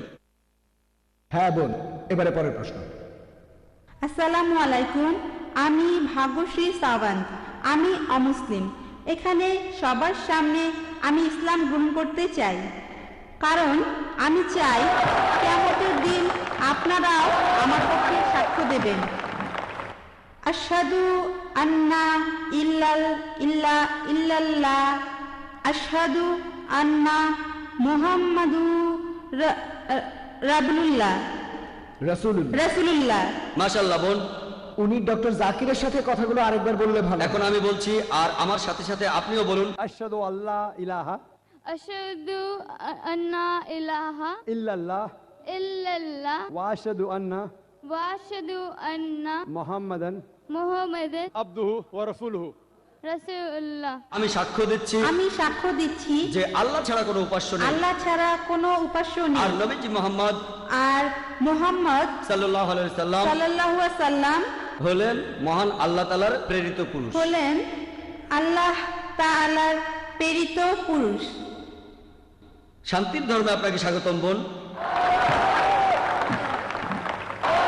আমাদের এই এক্সিবিশন অ্যান্ড কনফারেন্সে এই 10 দিনে অনেক মানুষই ইসলাম ধর্ম গ্রহণ করেছেন। আমাদের বক্তাদের কাছে বিভিন্ন প্রশ্ন করা হয়েছে, তারা বুঝেছেন যে এটাই হচ্ছে একমাত্র সমাধান মানুষের জন্য। আপনাকে অনেক ধন্যবাদ বোন, আর আল্লাহর কাছে দোয়া করছি যেন আপনি জান্নাতে যেতে পারেন, পৃথিবীতে শান্তি পান আর পরকালেও শান্তি পাবেন ইনশাআল্লাহ। আপনি প্রশ্নটা করতে পারেন। আমার বান্ধবী এমবিএ ছাত্রী, তার প্রশ্ন হলো আল্লাহকে কেন আল্লাহ বলে ডাকা হয়, অন্য কোনো নামে ডাকা হয় না কেন? বোন, আপনি প্রশ্ন করলেন যে আল্লাহকে কেন আল্লাহ বলে ডাকা হয়, কোন নামে কেন ডাকা হয় না। এর উত্তর আছে পবিত্র কোরআনের সূরা ইসরাঈ 110 নম্বর আয়াতে উল্লেখ করা হয়েছে। পবিত্র কোরআনে বলা হয়েছে কুলিদুল্লাহ আবিদুর রহমান আয়ামাত আদু ফালাল আসমাউল হুসনা। তোমরা তাকে ডাকো আল্লাহ বলে অথবা রহমান বলে ডাকো, তোমরা তাকে যে নামে ডাকো ডাকানো সকল সুন্দর নামগুলি তো তাহারই। আপনি মহান স্রষ্টা আল্লাহ সুবহানাহু ওয়া তাআলাকে ডাকতে পারেন যে কোনো নামে, তবে সেটা হতে হবে সঠিক নাম, সেটা হবে বিশুদ্ধ নাম, এমন নাম হবে যেটা তিনি নিজে দিয়েছেন। পবিত্র কোরআন এবং সহিহ হাদিসে আল্লাহর নাম উল্লেখ আছে 99টা। আর রহমান, আর রাহিম, আল কারিম, আল হাকিম, পরম দয়ালু, পরম করুণাময়, পরম জ্ঞানী, সব মিলিয়ে 99টা। আর সবার উপরে সেটা আল্লাহ। আর এই কথাটা যে সুন্দর নামগুলো আল্লাহর, এটা সূরা ইসরার 110 নম্বর আয়াতে উল্লেখ আছে। এছাড়াও সূরা তাহার 8 নম্বর আয়াতে উল্লেখ করা হয়েছে, সূরা আরাফের 180 নম্বর আয়াতে আছে, সূরা হাশরের 24 নম্বর আয়াতে আছে। এখানে আল্লাহ বলেছেন যে সুন্দর নামগুলি সেগুলো আল্লাহর, আর সবচেয়ে শ্রেষ্ঠ নাম আল্লাহ। এখন আমরা মুসলিমরা আল্লাহ তাআলাকে কেন আরবিতে আল্লাহ বলে ডাকি, কেন ইংরেজিতে গড বলে ডাকি না? আসলে এর কারণটা হচ্ছে অন্য সব নামগুলো আর শব্দ সেগুলোকে আমরা বিকৃত করতে পারি। যেমন ধরুন ইংরেজিতে গড শব্দটা যদি গডের পরে একটা এস লাগাই, এটা হবে গডস, ঈশ্বরের বহুবচন। আল্লাহর কোনো বহুবচন হয় না। কুল হুয়াল্লাহু আহাদ, বলো তিনি আল্লাহ এক অদ্বিতীয়। যদি গডের পরে DESS যোগ করেন, এটা হবে গডেস, মহিলা ঈশ্বর। ইসলামে পুরুষ আল্লাহ বা মহিলা আল্লাহ বলে কিছু নেই। আল্লাহ সুবহানাহু ওয়া তাআলার কোনো লিঙ্গ নেই। যদি গডের পরে ফাদার যোগ করেন, সেটা হবে গড ফাদার, সে আমার গড ফাদার, সে আমার অভিভাবক। ইসলাম ধর্মে আল্লাহ আব্বা বা আল্লাহ ফাদার বলে কিছু নেই। যদি গডের পরে মাদার যোগ করেন, সেটা হবে গড মাদার। ইসলাম ধর্মে আল্লাহ মাদার বা আল্লাহ আম্মি বলে কিছু নেই। যদি গডের আগে তিন শব্দটা জুড়ে দেন, সেটা হবে তিন গড, অর্থাৎ নকল ঈশ্বর। তিন আল্লাহ বলে কিছু নেই ইসলামে। আর এই জন্যই আমরা মুসলিমরা আমরা আল্লাহ তাআলাকে ডাকি আরবি শব্দ আল্লাহ বলেই। আর এই কারণে এই আল্লাহ শব্দটা বেশিরভাগ প্রধান ধর্মগ্রন্থগুলোতেই দেখতে পাবেন। যদি শিখ ধর্মগ্রন্থ পড়েন, সেখানে মহান সৃষ্টিকর্তার একটা বৈশিষ্ট্য বলা হয়েছে আল্লাহ। যদি খ্রিস্টানদের বাইবেল পড়েন, গসপেল অফ মার্ক 15 অধ্যায় 34 অনুচ্ছেদে আছে, গসপেল অফ ম্যাথিউ 27 অধ্যায় 46 অনুচ্ছেদে আছে, বলা আছে যে যীশু খ্রিস্টকে যখন ক্রুশবিদ্ধ করা হলো, তিনি বলেছিলেন আল্লাহ আল্লাহ লামা সাবাক্তানি, ঈশ্বর ঈশ্বর কেন তুমি আমাকে ত্যাগ করলে? এই আল্লাহ আল্লাহ লামা সাবাক্তানি শুনে কি মনে হয় ঈশ্বর ঈশ্বর কেন তুমি আমাকে ত্যাগ করলে? না। তবে এটার যদি আরবি করেন, এটা হবে আল্লাহ আল্লাহ লামা তারাক্তানি, একই রকম। এই হিব্রু আর আরবি ভাষা দুটো একই রকম। আর আপনারা ধর্মীয় ডিকশনারিতে দেখবেন, সেখানে বলা হয়েছে আল্লাহ বা আল্লাহ একই কথা, আল্লাহ ALAH একই। তাহলে আল্লাহ শব্দটা বাইবেলেও আছে, হিন্দু ধর্মগ্রন্থেও আছে, বেদে উল্লেখ করা আছে। একটা আলাদা উপনিষদ আছে যার নাম আল্লাহ উপনিষদ। তাহলে এই আল্লাহ শব্দটা, এই শব্দটা উল্লেখ করা হয়েছে বিভিন্ন প্রধান ধর্মগ্রন্থে। এটাই হলো স্রষ্টার সবচাইতে সঠিক ও শুদ্ধ নাম। আশা করি উত্তরটা পেয়েছেন। হ্যাঁ ভাই। স্যার, আমার নাম গিল রয়, বোম্বেতে থাকি, আমি ব্যবসা করি। আমাকে সুযোগ দেওয়ার জন্য ধন্যবাদ। প্রশ্ন করার জন্য অনুষ্ঠানটা বেশ উপভোগ করেছি, এই প্রথম এসেছি। আমার প্রশ্নটা ধর্মান্তরিত হওয়া প্রসঙ্গে, ইসলামে আসা অথবা বের হয়ে যাওয়া। এখন অনেক মুসলিম দেশেই ইসলাম থেকে কেউ অন্য ধর্ম গ্রহণ করতে পারে না। কিছু দেশে জবরদস্তি করা হয় বা মৃত্যুদণ্ড দেয়া হয়। তবে ভুল হলে শুধরে দেবেন, আমি ঠিক জানি না। তবে যে দেশে অমুসলিমের সংখ্যা বেশি, সেখানে অন্য ধর্ম থেকে ইসলামে আসতে বাধা দেয়া হয় না। এখন ইসলাম ধর্মে সঠিক নিয়মটা কি? কারণ আপনার লেকচারেই বললেন ইসলাম ধর্মে কোনো জবরদস্তি নেই, আর পৃথিবীর লক্ষ লক্ষ মানুষ ইসলাম ধর্ম গ্রহণ করছে। তাহলে ধর্মান্তরিত হতে বাধা দেয়া হচ্ছে কেন? তারা কি ঠিক করছে? এখানে অনুমতি দিলে অসুবিধা কোথায়? কেউ যদি স্বেচ্ছায় ইসলাম ধর্ম ত্যাগ করতে চায়, তাকে বাধা দেওয়া হবে কেন? আপনি আমেরিকাকে দেখেন, সেখানে বেশিরভাগ মানুষ খ্রিস্টান, তাদের বেশিরভাগই খ্রিস্টান ধর্মের অনুসারী। যদি তারা ধর্ম পরিবর্তনে বাধা দেয়, যদি ইসলাম ধর্ম গ্রহণে বাধা দেয়, সেরকম হলে আপনি কি বলবেন? ভাই, আপনি খুব সুন্দর প্রশ্ন করেছেন, খুবই ইম্পর্টেন্ট প্রশ্ন। প্রশ্নটা দুটো অংশ। প্রথম অংশে আপনি বলেছেন যে কিছু মুসলিম সংখ্যাগরিষ্ঠ দেশে কেন ধর্ম পরিবর্তন বা প্রচার করতে দেওয়া হয় না, সেখানে অন্য ধর্ম প্রচার করতে পারবেন না, ধর্মান্তর নিষিদ্ধ, সেখানে কোনো মুসলিম তার ধর্ম পরিবর্তন করতে পারে না, মূল প্রশ্ন। এটা প্রথম অংশ। দ্বিতীয় অংশে ধর্মান্তর হলে মৃত্যুদণ্ড কেন? আমেরিকাতে যদি এখন ধর্মপ্রচার নিষিদ্ধ হয়, ধর্মান্তর নিষিদ্ধ হয়, তখন আমি কি বলবো? খুব সুন্দর প্রশ্ন ভাই। আপনি যদি কোনো ধর্মপ্রচারের কথা বলেন, এমন কিছু দেশ আছে যেমন ধরেন সৌদি আরব, সেখানে অন্য ধর্মপ্রচার নিষিদ্ধ। আমার জানা মতো একটা দেশে আছে যেখানে অন্য ধর্ম প্রচার নিষিদ্ধ, সেটা সৌদি আরব। এর কারণ হলো যে ধরেন ভাই আপনি একটা স্কুল শুরু করেছেন, স্কুল চালু করতে গিয়ে আপনি ইন্টারভিউ নিচ্ছেন একজন অঙ্কের টিচারের। যখন আপনি অঙ্কের টিচারদের ইন্টারভিউ নিচ্ছেন, আপনি প্রশ্ন করলেন 2 + 2 = কত? একজন অঙ্কের টিচার বলল 2 + 2 = 3, পরের জন এসে বলল 2 + 2 = 4, আর পরের জন এসে বলল 2 + 2 = 5। অনেক মানুষই বলে এখানে সমস্যাটা কোথায়? আপনি আপনার ধর্ম প্রচার করেন, যারা গ্রহণ করতে চায় তারা গ্রহণ করবে। আমি আপনাকে বলি যে আপনার স্কুলে অঙ্কের টিচার কেমন রাখবেন? যে বলে 2 + 2 = 3, নাকি তাকে রাখবেন যে বলে 2 + 2 = 5? আমি বলবো না, আমি অঙ্ক জানি, আমি এ ব্যাপারে একেবারে নিশ্চিত, অঙ্কে 2 + 2 = 4, আর কিছুই না। তাহলে ধর্মের কথা অনুযায়ী সৌদি আরব তারা একেবারে নিশ্চিত আর মেনে নিয়েছে কোরআনের এই আয়াতটা। সূরা ইমরানের 19 নম্বর আয়াতে উল্লেখ করা হয়েছে, ইন্নাদ দীনা ইনদাল্লাহিল ইসলাম, আল্লাহ তাআলার কাছে একমাত্র গ্রহণযোগ্য দিন হলো আল্লাহর কাছে নিজেকে সমর্পণ করে শান্তি অর্জন করা। তারা সৌদি আরবে ভুল কোনো কিছুই প্রচার করতে দেবে না। তবে বিজ্ঞান প্রযুক্তির ক্ষেত্রে তারা আমেরিকানদের স্বাগত জানিয়েছে, আপনারা চলে আসেন, স্বাগত জানিয়েছে ইংল্যান্ডের মানুষদের, স্বাগত জানিয়েছে ইন্ডিয়ার মানুষদের, সমস্যা নেই, বিজ্ঞান ও প্রযুক্তিতে তারা উপরে আছে। তাই বিজ্ঞান ও প্রযুক্তির ক্ষেত্রে তারা বিশেষজ্ঞ আনছে আমেরিকা থেকে, ইংল্যান্ড থেকে, সিঙ্গাপুর থেকে, ফিলিপাইন থেকে, ইন্ডিয়া থেকে, বিভিন্ন দেশ থেকে। কিন্তু যদি ধর্মের কথা বলা হয় তারা একেবারে নিশ্চিত, তারা পুরোপুরি শিওর যে এটাই সত্যি। একইভাবে আপনিও নিশ্চিত যে 2 + 2 = 4, আপনি অঙ্কে ভুল শেখাতে দেবেন না। একইভাবে সৌদি আরবে এমন, আমি বিভিন্ন ধর্মের উপর একজন ছাত্র, পবিত্র কোরআন বাদে এই পৃথিবীতে আর একটা ধর্মগ্রন্থ পাবেন না যেটা বলছে যে এটাই হলো সত্যিকারের ধর্ম। আপনি হিন্দু ধর্মগ্রন্থগুলো পড়ে দেখেন, আপনি খ্রিস্টানদের পবিত্র বাইবেল পড়ে দেখেন, বাইবেলের কথা বলা হয়নি যে খ্রিস্টান ধর্ম সঠিক। খ্রিস্টানদের বাইবেলে খ্রিস্টান শব্দটাই কোথাও নেই, এটা কি জানেন? পবিত্র বাইবেলে খ্রিস্টান বলে কোনো শব্দ পাবেন না। এরপর হিন্দু শব্দটা আপনি বেদে পাবেন না, এটা কি জানেন? বেদের কোথাও এই কথা বলা হয়নি যে এটাই হলো একমাত্র সঠিক ধর্ম। বাইবেলের কোথাও এই কথা বলা হয়নি যে এটাই হলো একমাত্র সঠিক ধর্ম। কোরআন হলো এই পৃথিবীর বুকে একমাত্র ধর্মগ্রন্থ যেখানে মহান স্রষ্টা আল্লাহ তাআলা বলেছেন, ইন্নাদ দীনা ইনদাল্লাহিল ইসলাম, আল্লাহ তাআলার কাছে একমাত্র গ্রহণযোগ্য দিন হলো ইসলাম। তাহলে যদি ধর্ম প্রচারের কথা বলি, অন্য কোনো ধর্ম প্রচারের কথা বলি, এটুকু বলতে পারি যে এ ব্যাপারে তারা নিশ্চিত, তারা সেখানে অন্য কাউকে অন্য কোনো ধর্ম প্রচার করতে দেবে না। এই ইন্ডিয়া একটা ধর্মনিরপেক্ষ দেশ, এটা কোনো হিন্দু রাষ্ট্র না। এদেশের সংবিধান সেটাই বলছে, এখানে গণতান্ত্রিক শাসন ব্যবস্থা চালু আছে। আমি একজন ইন্ডিয়ান, ভৌগোলিকভাবে আমি হিন্দু কারণ আমি ইন্ডিয়ান, তবে ইসলাম ধর্ম পালন করি, ইসলাম ধর্ম আমি মানি। এটা আমার জন্মগত অধিকার যে আমার ধর্ম প্রসার এবং পালন করতে পারবো। ইন্ডিয়ার সংবিধান সেটাই বলছে। আগে তাহলে সংবিধানটা বদলাতে হবে। আমরা সবাই জানি যে আমেরিকা একটা গণতান্ত্রিক দেশ, তাদের সংবিধানে এটা আছে যে বাক স্বাধীনতা থাকবে। আপনি আমার কাছে জানতে চেয়েছেন, তখন যেমন বললেন যে আমেরিকা যদি অন্য ধর্মের প্রচার নিষিদ্ধ করে, যদি বাধা দেয় তাহলে আমার কেমন লাগবে? এটা তো তাদের খ্রিস্টান ধর্মগ্রন্থে নাই। আমি বলবো তারা খ্রিস্টান ধর্ম মানছে না, তারা তো বাইবেল মেনে চলছে না। আপনি বলবেন এটা একটা হিন্দু রাষ্ট্র, আসলে কিন্তু তা নয়, এটা ধর্মনিরপেক্ষ দেশ। হিন্দু রাষ্ট্র কোথাও বলা হয়নি। আপনি তো খ্রিস্টান, আপনি আমাকে বাইবেল থেকে মাত্র একটা কথা দেখান যেটা বলছে যে খ্রিস্টান ধর্মই একমাত্র সঠিক ধর্ম। হ্যাঁ বলেন। স্যার, তখন বাইবেলের এরকম ব্যাখ্যা করা হয়েছিল ওল্ড আর নিউ টেস্টামেন্টের।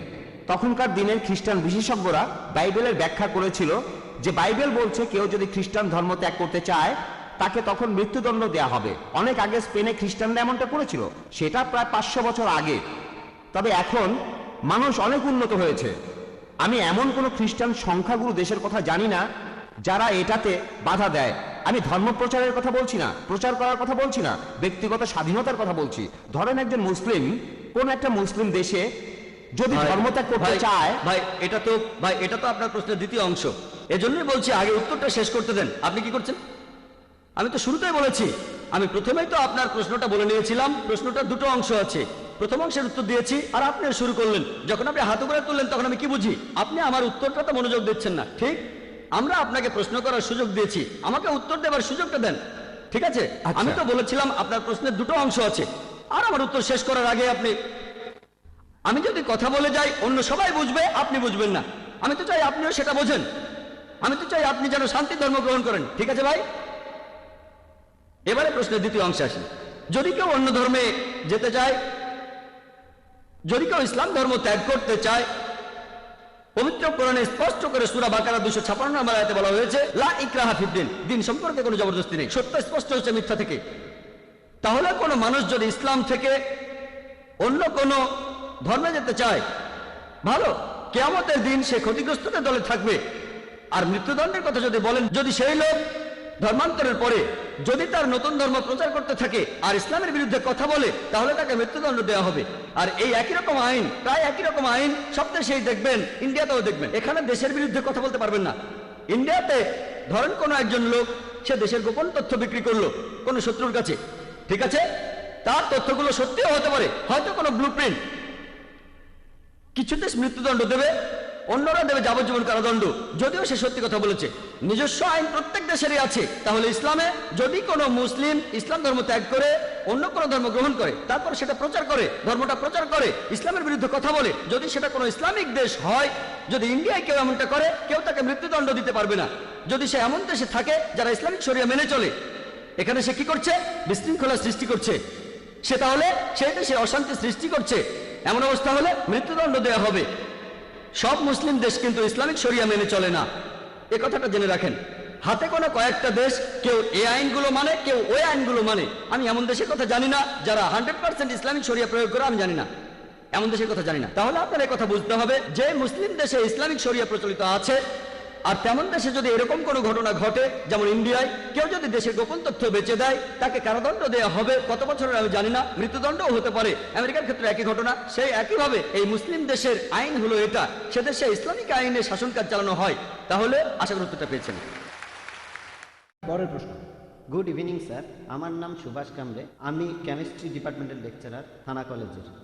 আপনার লেকচারের শুরুতেই আপনি বললেন যে কোরআন মানুষ জাতির জন্য শান্তির কথা বলে।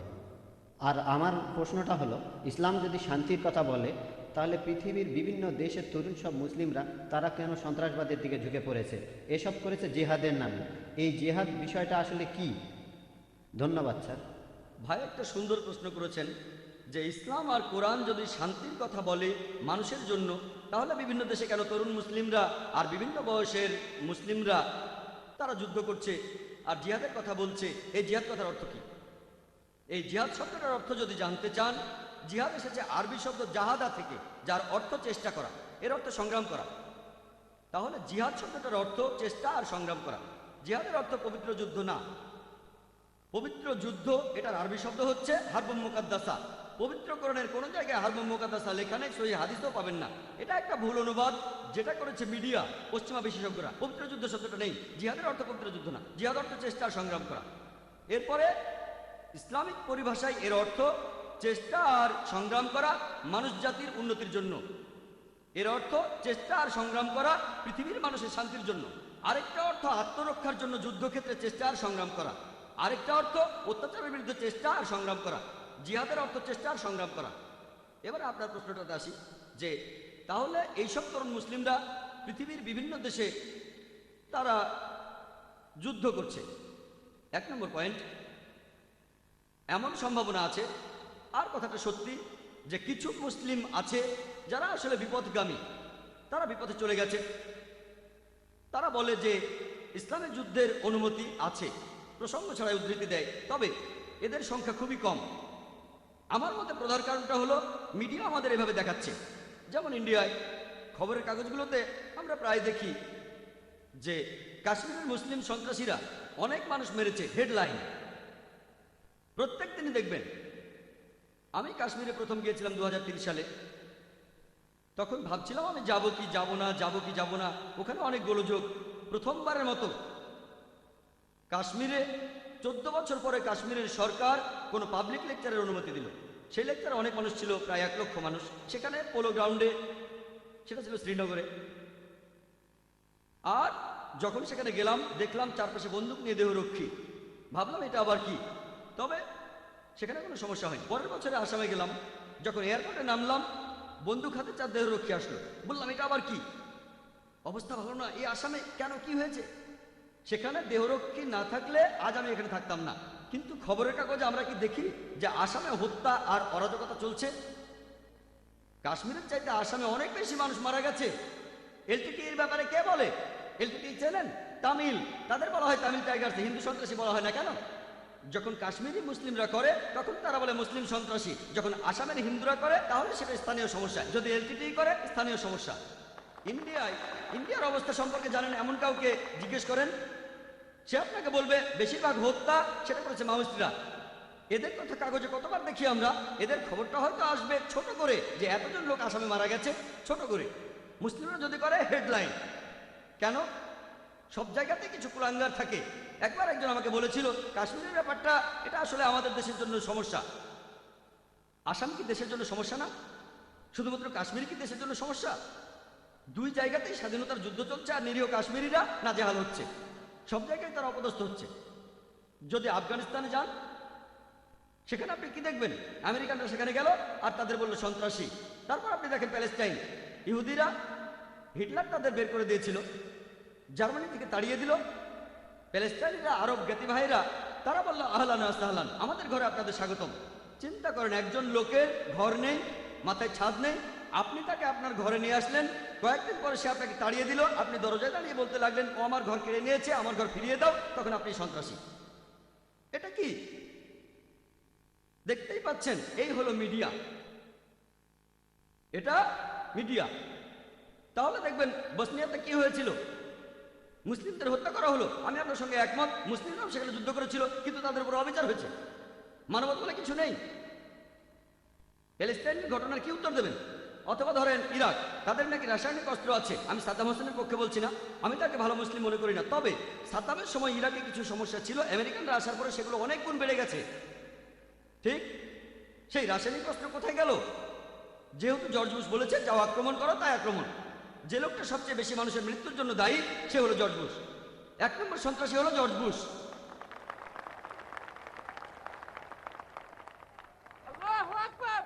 তাহলে আসল ব্যাপারটা হচ্ছে এটা মিডিয়ার খেলা, মুসলিমদের অপদস্থ করা হচ্ছে, অত্যাচার করা হচ্ছে, তাদেরকে বলছেন সন্ত্রাসী। আমি সেজন্যই বলছি মুসলিমদের মধ্যেও কিছু কুলাঙ্গার আছে, তবে কুলাঙ্গারের সংখ্যা অনেক কম, এরা সংখ্যায় কম, পুরোটাই মিডিয়ার কারসাজি। আইআরের নাম শুনেছেন? আইরিশ রিপাবলিকান আর্মি, ইংল্যান্ডে।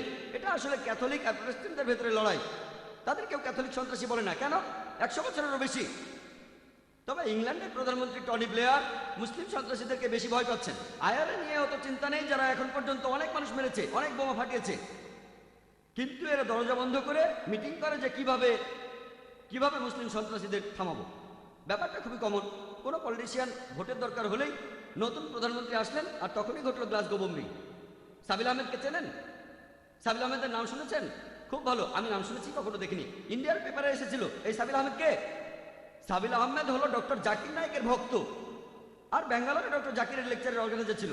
পুরো আর্টিকেলটাই সন্ত্রাসের উপর।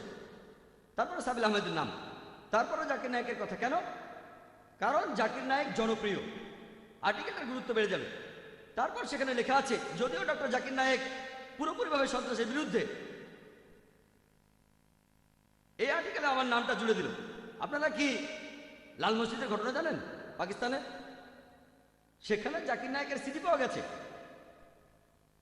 তাহলে তো খুশি হবেন। যখন ইন্ডিয়ান প্রেস বলছে ডক্টর জাকির নায়েক সন্ত্রাসের বিরুদ্ধে, তাহলে তো খুশি হবেন যে সাবিল আহমেদের কাছে আমার সিডি আছে, লাল মসজিদে আমার সিডি আছে।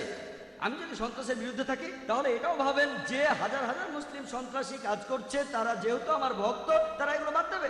কেউ অসুস্থ হলে তো ডাক্তার কাছে যাবে, ঠিক? এটা বলতে পারবেন না শুধু অসুস্থরাই হাসপাতালে যায়, অসুস্থ হলে তো হাসপাতালে যাবেই। যদি ধরে নেন এরা সবাই সন্ত্রাসী, আমার লেকচার শোনে, ইন্ডিয়ার সরকার তো খুশি হবে। ডক্টর জাকির নায়েক সন্ত্রাসীর বিরুদ্ধে কথা বলে, তাদের খুশি হওয়া উচিত যে এই লোকগুলো আমার কথা শুনছে।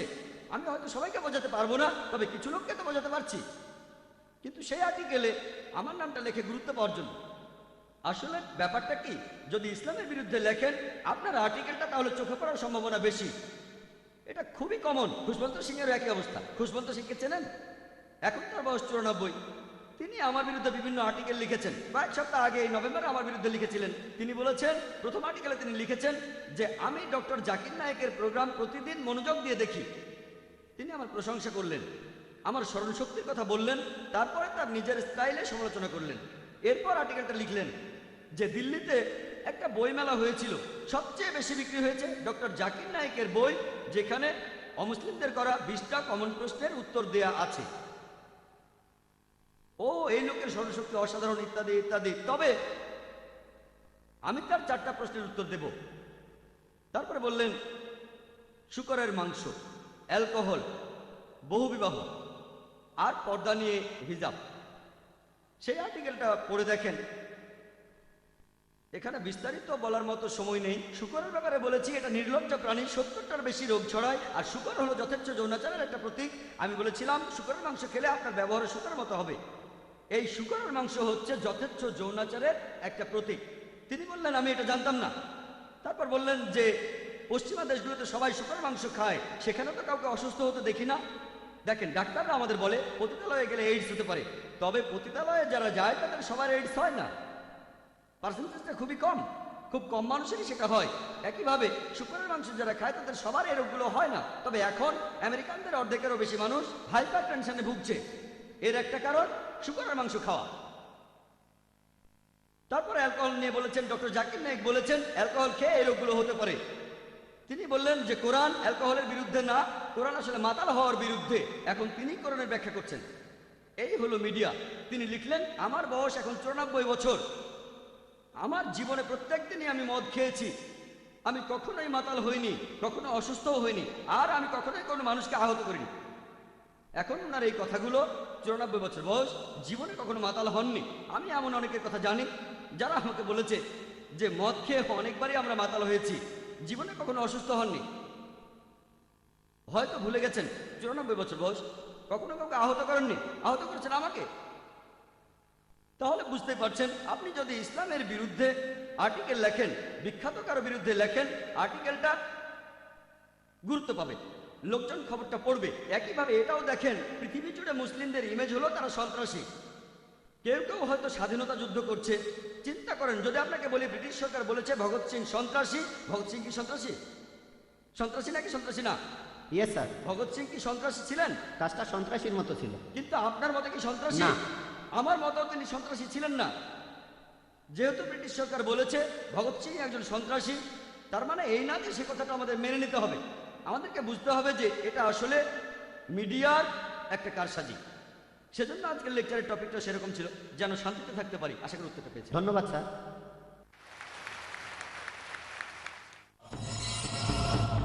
আমি ছিলাম সন্ধ্যা, এখন আমি জারা বিলাল খান। আমি ইসলাম গ্রহণ করেছি। আপনি আপনার লেকচারে বললেন যে ইসলাম মূর্তি বা মূর্তি পূজায় বিশ্বাস করে না, তবে কেরালায় এমন একটা জায়গা আছে যেখানে একটা মূর্তি দেখা যায় যেটা পাথর থেকে উঠে এসেছে আর এটা বাড়ছে। এটা তাহলে এরকম কেন? বোন, আপনি প্রশ্ন করলেন যে ইসলামে মূর্তি পূজা নেই, কিন্তু তিনি জানেন যে কেরালার কোনো একটা জায়গায়, সেখানে কোনো একটা পাহাড়ের ভেতর থেকে একটা মূর্তি বের হয়ে আসছে আর সেটা বাড়ছে। কিভাবে সেটা বাড়ছে আপনার প্রশ্ন। তার মানে এই মূর্তিটার ভেতর কিছু আছে। বোন, আপনি কি জানেন যে পাহাড়ও বড় হয়? এটা কি জানেন? হ্যাঁ, যদি এটা জানেন তাহলে মূর্তিও তো বেড়ে উঠতে পারে। তার মানে এই না, এমন না যে সেই মূর্তির ভেতরে জীবন আছে। না, মূর্তিটা পাথরের ভেতর থেকেই এসেছে। ওখানে আগে কোনো মূর্তি ছিল না, পাথরের মধ্যে থেকে মূর্তিটা বের হয়েছে। আমি তো সেটাই বলছি, মূর্তিটা পাথরের মধ্য থেকে বের হচ্ছে। পাহাড় পর্বত আকারে বড় হয়, কিভাবে এগুলো বাড়ে সেটা আমরা জিওলজিতে পড়েছি যে পাহাড় পর্বত বাড়ে। এমন অনেক উদাহরণ আছে। যেমন ধরেন, এই কয়েক বছর আগে শোনা গেল যে গণেশের মূর্তি দুধ খাচ্ছে। এটা একটা সহজ বৈজ্ঞানিক ব্যাপার, অসমোসিস। এটা খুবই সহজ একটা বৈজ্ঞানিক ব্যাপার। আপনি যদি দুধ ভর্তি জগে একটা চারা গাছ রাখেন, সেই গাছ দুধ শুষে নেবে, এটা অসমোসিস। তার মানে এই না যে সেই মূর্তি দুধ খাচ্ছে। তখন অনেক টিভি চ্যানেলে এটা দেখানো হয়েছিল। এখানে আপনাকে বুঝতে হবে যে এগুলো হলো সব জড় বস্তু। বেদে পরিষ্কার করে বলা আছে, যজুর্বেদে আছে 32 অধ্যায়ের 3 অনুচ্ছেদে, নাতাস্তি প্রতিমা আস্তি, মহান স্রষ্টার কোনো প্রতিমা নেই, তার কোনো ছবি নেই, তার কোনো মূর্তি নেই, তার কোনো ভাস্কর্য নেই, কোনো ফটোগ্রাফ নেই। আশা করি উত্তরটা পেয়েছেন। কিন্তু একটা কথা, পাথরটা এমন আকার পাচ্ছে কিভাবে? পাথরটার আকার তাহলে একটা মূর্তির মতো হচ্ছে কেন? বোন, আজকের কথা যদি বলেন তাহলে মানুষও কোনো কোনো আকার দিতে পারে, যন্ত্রপাতি দিয়ে প্রাকৃতিকভাবে কোনো আকার তৈরি হতে পারে। এটা খুবই স্বাভাবিক। এমন অনেক কথা শোনা যায় যে একটা গাছ আছে, দেখলেন লেখা আছে ওম, অথবা কোনো গাছে লেখা লা ইলাহা ইল্লাল্লাহ। এই সমস্ত ব্যাপার আসলে একেবারে গুরুত্বহীন। আমরা এখানে কথা বলছি সত্য নিয়ে। বোন, অনেক পাহাড় আছে দেখতে মানুষের মুখের মতো, এমনটা দেখেছেন আপনি? এটা প্রকৃতির খেলা। পাথরের আকার থাকলে সেটা অলৌকিক হয়ে যায় না। আমরা মেনে চলবো বেদের কথা, কোরআনের কথা, বাইবেলের কথা, যেটা বলছে মহান সৃষ্টিকর্তার প্রতিমূর্তি নেই। পাথরটা একটা মানুষের মতো হতে পারে, কোনো ছবির মতো হতে পারে, একটা মূর্তির মতো হতে পারে, তার মানে এই না যে সেটা ঈশ্বর। ধন্যবাদ, ঠিক আছে। আর এইসব পাথর দেখবেন বিভিন্ন ছবি আর মূর্তি, এগুলো পড়ে গেলে ভেঙে যায়। যখন সে নিজেকেই সাহায্য করতে পারে না, তখন আমাদের কিভাবে সাহায্য করবে? আশা করি উত্তরটা পেয়েছেন। ধন্যবাদ, ঠিক আছে। প্রণাম গুরু, আমার নাম বিলাস কাকপে, আমি নায়ার হসপিটালের মেডিকেলের ছাত্র। আমার মতে আমরা খুবই ভাগ্যবান যে মানুষ হিসাবে জন্মাতে পেরেছি। প্রাণী হিসাবে আমরা আলাদা, লক্ষ লক্ষ বছরের বিবর্তনের মাধ্যমেই এটা সম্ভব হয়েছে। তাই আপনার মতে আমাদের এই মূল্যবান জীবন কোন কাজে লাগানো উচিত? মানে আমাদের জীবনের সবচেয়ে গুরুত্বপূর্ণ কাজটা কি? আমাদের এই জীবনের আসল উদ্দেশ্যটাই কি হওয়া উচিত? ভাই বললেন আপনি নায়ার হসপিটালে মেডিকেল স্টুডেন্ট। আপনাকে বলি, আমিও নায়ার হসপিটাল থেকে পাশ করেছি। আমিও একই মেডিকেল কলেজ থেকে পাশ করেছি। নায়ার হসপিটাল পাশ করেছি 1991 সালে, আনুমানিক 16 বছর আগে। ভাই প্রশ্ন করলেন যে আমরা এই মানুষের জীবন পেয়েছি, এখন এই জীবনটাকে কিভাবে কাজে লাগাবো? আল্লাহ পবিত্র কোরআনে বলেছেন, সূরা জারিয়াতের 56 নম্বর আয়াতে উল্লেখ করা হয়েছে, ওমা খালাকতুল জিন্না ওয়াল ইনসা ইল্লা লিয়াবুদুন, আমি সৃষ্টি করেছি জিন এবং মানুষকে শুধু আমার ইবাদতের জন্য। ইবাদত মানে তাকে মেনে চলা। তাই পৃথিবীটা আমাদের জন্য শ্রেষ্ঠ কর্তব্য আল্লাহ তাআলার নির্দেশগুলো মেনে চলা, যাতে শান্তিতে থাকতে পারি ইহকালে এবং পরকালে। মানুষ জাতির যিনি স্রষ্টা, তিনি প্রশ্নটা সঠিক উত্তর দিতে পারবেন। পবিত্র কোরআনে সূরা মুলকের 2 নম্বর আয়াতে উল্লেখ করা হয়েছে, আল্লাহ জি খালাকাল মাউতা ওয়াল হায়াতা, আল্লাহ তাআলাই সৃষ্টি করেছেন মৃত্যু এবং জীবন পরীক্ষা করার জন্য তোমাদের মধ্যে কর্মে কে উত্তম। পৃথিবীতে আমাদের এই জীবন, এটা পরকালের জন্য পরীক্ষা। আমরা সবাই পরীক্ষা দিচ্ছি। আর আপনি যদি আল্লাহ তাআলার আদেশগুলো মানেন আর তার কথা মতো যদি জীবনযাপন করেন আর শান্তি বজায় রাখেন, আল্লাহর কাছে নিজের ইচ্ছাকে সমর্পণ করে, তাহলে আপনি ইহকালেও সফল হবেন, পরকালেও সফল হবেন। আশা করি উত্তরটা পেয়েছেন। হ্যাঁ, কিন্তু আমরা যারা তরুণ, আমাদের কোন কাজটা করা উচিত? আচ্ছা, আপনারা কি করবেন? আপনারা এই কোরআন পড়বেন, পবিত্র কোরআন পড়েন, কোরআনের কথাগুলো নিজের জীবনে প্রয়োগ করেন। যদি আপনারা বেদ পড়েন, দেখবেন বেদাও বলছে এক ঈশ্বরের কথা, মূর্তি পূজা চলবে না। পবিত্র বেদ বলছে ভবিষ্যতে একজন ঋষি আসবেন, ভবিষ্যতে কল্কি অবতার আসবেন, সবাইকে ভালো জিনিস দেখাবেন। এই কল্কি অবতার হলেন মুহাম্মদ সাল্লাল্লাহু আলাইহি সাল্লাম। এই কোরআন আল্লাহ তাআলার সর্বশেষ ও চূড়ান্ত আসমানি কিতাব, নাজিল হয়েছে শেষ ও চূড়ান্ত নবী মুহাম্মদ সাল্লাল্লাহু আলাইহি সাল্লামের উপর। এই কোরআন পড়েন, মেনে চলেন, তাহলে শান্তিতে থাকতে পারবেন ইহকালে, আর পরকালেও শান্তিতে থাকবেন। আশা করি উত্তরটা পেয়েছেন। Thank you sir. হ্যাঁ বলুন। আমার নাম আরতি, আমি একজন অমুসলিম। আপনার কাছে আমার প্রশ্নটা হলো, তার আগে আমি আপনাকে এই জ্ঞানগর্ভ লেকচারের জন্য ধন্যবাদ জানাচ্ছি। আমি আজকে ইসলাম ধর্ম সম্পর্কে অনেক কিছু জেনেছি। আপনার লেকচারে শুনেছি, আমি যতখানি বুঝেছি যে ইসলাম এমন একটা ধর্ম যেটা বিশ্বাস করে শান্তি, সাম্যবাদ এবং বিজ্ঞানসম্মত যুক্তিবাদী চিন্তায়। এমনটা যদি হয়ে থাকে, তাহলে ইসলাম কিভাবে আল্লাহর ধারণায় বিশ্বাস করে, অথবা ইসলাম কিভাবে বেহেশত বা দোজখে বিশ্বাস করে, যদি সেটা যুক্তিবাদী হয়? বোন, আপনি প্রশ্ন করলেন, বললেন এটা জেনে আপনার ভালো লেগেছে যে ইসলাম একটি শান্তির ধর্ম আর ইসলাম একটা বিজ্ঞানসম্মত ধর্ম, যৌক্তিক ধর্ম। তারপর বললেন যদি ইসলাম যৌক্তিক ধর্ম হয়ে থাকে, তাহলে ধর্মটা কিভাবে বিশ্বাস করে ঈশ্বরে, কিভাবে বিশ্বাস করে বেহেশত আর দোজখে। বোন, ঈশ্বরের অস্তিত্ব প্রমাণ করতে পারবেন বিজ্ঞানের মাধ্যমেই। যদি কোনো নাস্তিককে প্রমাণ দেখাতে চাই, যদি কোরআনের সত্যতা প্রমাণ করতে চাই, তাহলে বিজ্ঞানের সাহায্য নেব। বর্তমানে এটাই সবচেয়ে শ্রেষ্ঠ উপায়। আগেকার দিনে এটা ছিল অলৌকিক কাজ, তারপর আসলো সাহিত্য আর কবিতার যুগ। প্রত্যেক যুগেই কোরআন হলো অলৌকিকেরও অলৌকিক, কোরআন সবসময়ের জন্য অলৌকিক। এই কারণে বলছি, আমার কথা শুনলে বুঝবেন আমি প্রমাণ করেছি। আর যে মানুষটা বিজ্ঞানের কথা বিশ্বাস করে, যদি সে নিরপেক্ষ হয়, তাহলে মানতে বাধ্য হবে যে কোরআন হলো আল্লাহর বাণী। যদি সে বিজ্ঞানে বিশ্বাস না করে, যদি নিরপেক্ষ না হয়, যদি বুঝতে না চায়, তাহলে সম্ভাবনা বেশি যে সে পবিত্র কোরআন বিশ্বাস করবে না।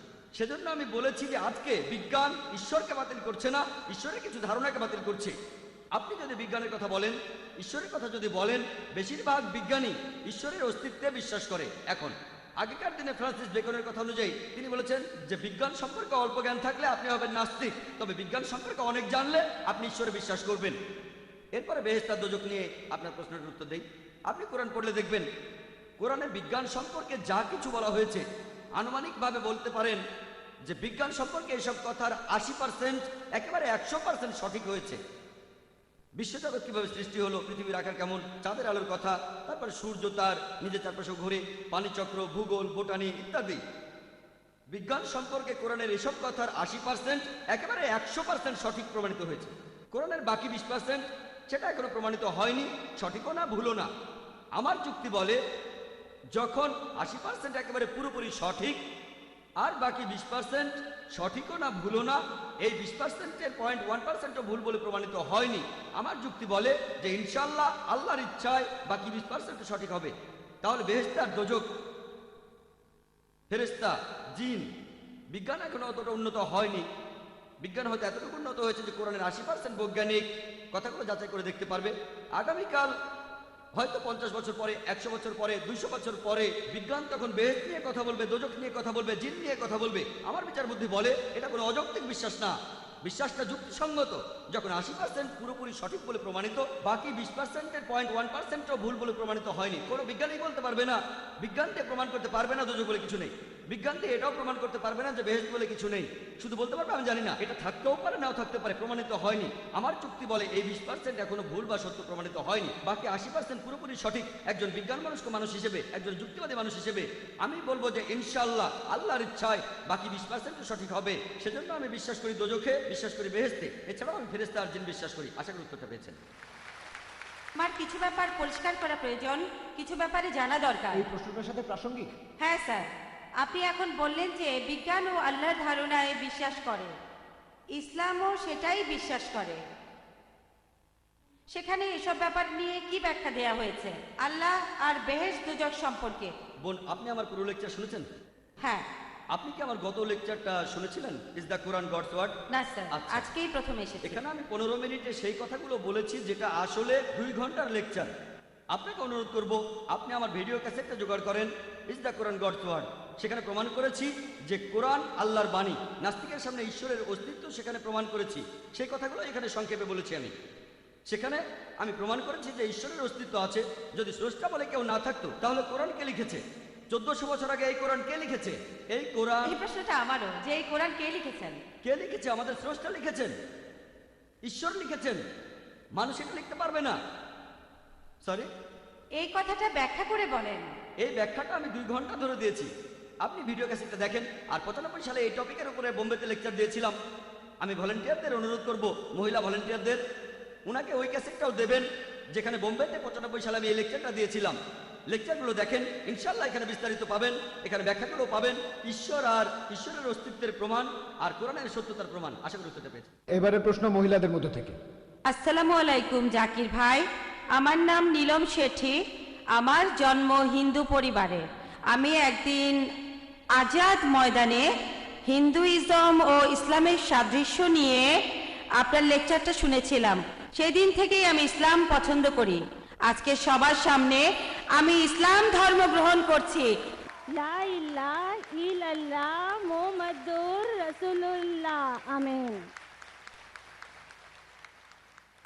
মাশাআল্লাহ বোন, আপনাকে অভিনন্দন, ইসলাম গ্রহণ করার জন্য আপনাকে অভিনন্দন। বোন, তিনি বললেন যে কয়েক বছর আগে বোম্বের আজাদ ময়দানে তিনি প্রথম আমার লেকচার শুনেছিলেন। টপিক ছিল হিন্দুইজম এবং ইসলামের মধ্যে সাদৃশ্য। আর সেই দিন থেকেই তিনি ইসলাম পছন্দ করেন, আর আজকে তিনি সবার সামনে ইসলাম গ্রহণ করলেন। আপনাকে এই শান্তির ধর্মে স্বাগত জানাই। আল্লাহর কাছে দোয়া করছি তিনি যেন আপনাকে রহমত দান করেন, আর ইনশাআল্লাহ আপনি জান্নাতে যাবেন, ইহকাল এবং পরকালেও শান্তি পাবেন। ধন্যবাদ। হ্যাঁ ভাই। আমার নাম কিশোর, আমি মণিপুর থেকে এসেছি, ইন্ডিয়া থেকে। আপনারা জানেন যে কাশ্মীরে আপনাদেরকে যেমন সবাই সন্ত্রাসী বলে ডাকে, তেমন মণিপুরে আমরা যারা স্থানীয়, আমরা ওখানে যে কাজগুলো করছি সেজন্য আমাদেরও সবাই সন্ত্রাসী বলে ডাকে। এই কারণে গত 15 দিন আমি এখানেই আছি। মণিপুরে খবর ছড়ানো হয়েছে যে আমি মারা গেছি। আমার মা বাবাও জানে যে আমি মারা গেছি। আসলে সেই ভয়েই আমি বম্বেতে চলে এসেছি। আর মণিপুরে এখন পর্যন্ত আমরা কেউ পিস টিভি দেখিনি। বিভিন্ন ধর্ম সম্পর্কে আমার আগ্রহ আছে, বেশ কিছুটা জানি। আমি গুরুদুয়ারাতে গেছি, চার্চে গেছি, তারপর বাইবেল পড়েছি, সব জায়গাতে গেছি। তবে আমি এখন পর্যন্ত এটা জানি না যে মুসলিমরা কেন দাড়ি রাখে। আর ইসলাম ধর্মে কি আছে সেটা কোনো হিন্দি বইতে পাইনি, ইংরেজি বইতে পাইনি, মণিপুরেও পাইনি। তাই আমি বলবো আপনারা যদি এই বইগুলো মণিপুরে পাঠানোর ব্যবস্থা করেন তাহলে খুব ভালো হয়। আর আমি যদি এখানে হিন্দি বা ইংরেজিতে কোনো বই পাই তাহলে আমি সেটা কিনতে রাজি আছি। ভাই, আপনি প্রশ্ন করলেন যে কাশ্মীরে যেমন মুসলিমরা যুদ্ধ করছে, জিহাদ করছে, একইভাবে মণিপুরের অধিবাসীরাও যুদ্ধ করছে, লড়াই করছে। আর উনি মণিপুর থেকে চলে এসেছেন, এখানে এসেছেন। মণিপুরে বিভিন্ন ঝামেলার কারণে 15 দিন এখানে আছেন। তিনি ইসলাম সম্পর্কে জানতে চান, আর উনি জানতে চেয়েছেন যে মণিপুরে কেন পিস টিভি দেখা যায় না, হ্যাঁ, আর জানতে চেয়েছেন যে মুসলিমরা কেন মুখে দাঁড়িয়ে রাখে। আপনার প্রশ্ন দুটো। ভাই, কাশ্মীরের কথা আমি আগেও বলেছি যে সবাই জিহাদ করছে, এই কথা আমি বলবো না। সবাই কিন্তু জিহাদ করছে না। এক মিনিট, আমার কথাটাকে ভুল বুঝেছেন। আমি বলছি আপনারাই ঠিক করছেন। আপনার প্রশ্ন বুঝতে পেরেছি ভাই। আচ্ছা, আমি কখনোই বলিনি আপনি ভুল, আর আপনার প্রশ্নটাও খুব সুন্দর। তবে এটাও পরিষ্কার করি, কাশ্মীরে যেসব মানুষ যুদ্ধ করছে অনেকেই হয়তো সত্যিকারের জিহাদ করছে না। কেউ কেউ নিজেদের স্বার্থ উদ্ধারের জন্য খারাপ কাজ করছে। যারা আল্লাহ সুবহানাহু ওয়া তাআলার আদেশ নির্দেশ মেনে যুদ্ধ করছে তাদের যুদ্ধকে বলতে পারেন জিহাদ ফি সাবিলিল্লাহ। আমি ঢালাভাবে বলতে পারি না যে কাশ্মীরে সব মুসলিমই জিহাদ করছে, জিহাদ ফি সাবিলিল্লাহ। এবারে মণিপুরের বিষয়টা নিয়ে বলি। আমি জানি যে মণিপুরে এখন খুব যুদ্ধ চলছে, আর সে যুদ্ধের কারণে আপনি এখানে। হতে পারে এটা আল্লাহর ইচ্ছা, হয়তো এমনটা আল্লাহর ইচ্ছা। যুদ্ধের কারণে আপনি এখানে এসেছেন, হয়তো এই দুনিয়ায় শান্তিতে থাকার পাশাপাশি আপনি পরকালেও শান্তি পাবেন, ঠিক আছে? আপনি আমার লেকচার শুনলেন শান্তির উপর। পৃথিবীর শান্তিটা হলো সাময়িক, চিরস্থায়ী না, কিন্তু পরকালের শান্তিটা হলো চিরস্থায়ী। এবারে প্রশ্নে আসি যে আমরা দাঁড়িয়ে রাখি কেন, আর মণিপুরে পিস টিভি দেখতে পারেন না কেন? মণিপুরে পিস টিভি দেখার প্রসঙ্গে বলি, আপনি ফ্রিকোয়েন্সিটা চেক করে দেখতে পারেন। যদি ডিশ অ্যান্টেনা লাগান, হতে পারে আপনাদের ডিশ অপারেটর চ্যানেলটা আনেনি, একটা ডিশ অ্যান্টেনা কিনতে কয়েক হাজার টাকা লাগবে। অ্যান্টেনাটা এখন পূর্ব দিকে 68 ডিগ্রি ঘুরিয়ে দেন, আর প্যান অ্যাট স্যাট 10, ইনশাল্লাহ পিস টিভি দেখতে পাবেন। আপনাদের কেবল অপারেটরকে বলে দেখেন, আমরা মণিপুরে গিয়ে তাদের বাধ্য করতে পারি না, কিন্তু ডিশ অ্যান্টেনা যদি পূর্ব দিকে 68 ডিগ্রি মুখ করে থাকে আর ফ্রিকোয়েন্সিটা টিউন করেন, ইনশাল্লাহ দেখতে পাবেন। এবারে বলি মুসলিমরা কেন দাড়ি রাখে। আমি এখানে বলবো যে পোশাকে যদি আপনার উদ্দেশ্য বোঝা যায় সেটাই পড়েন। একটা লেকচার দিয়েছিলাম, That if the label shows your intent, wear it. যেমন ধরেন যদি কোনো কনফারেন্সে যান, বিশেষজ্ঞদের দেখবেন তারা লেবেল পড়েছেন, আমি ডাক্তার, আমি ইঞ্জিনিয়ার, আমি একজন বিজ্ঞানী। এটা হলো অনুষ্ঠান ছাড়াই পরিচয়। যদি আপনি শুধু ডাক্তারদের কোনো কনফারেন্সে যান, তাদের স্পেশালিটি লেখা আছে, যেমন ডক্টর অমুক, কার্ডিওলজিস্ট, নিউরোলজিস্ট, নেফ্রোলজিস্ট। হার্টের সমস্যা হলে কার্ডিওলজিস্ট, যদি আপনার সমস্যা হয় কিডনিতে তাহলে নেফ্রোলজিস্ট, যদি ব্রেনের সমস্যা হয় নিউরোলজিস্ট। আনুষ্ঠানিক পরিচয়। পবিত্র কোরআনে সূরা আনামের 54 নম্বর আয়াতে উল্লেখ করা হয়েছে, কোরআন বলছে, وَإِذَا جَاءَكَ الَّذِينَ يُؤْمِنُونَ بِآيَاتِنَا فَقُلْ سَلَامٌ عَلَيْكُمْ। যদি তাদের কাছে আসো যারা আমার আয়াতে ঈমান আনে, তাদের বলো সালাম আলাইকুম, তাদের বলো শান্তি বর্ষিত হোক।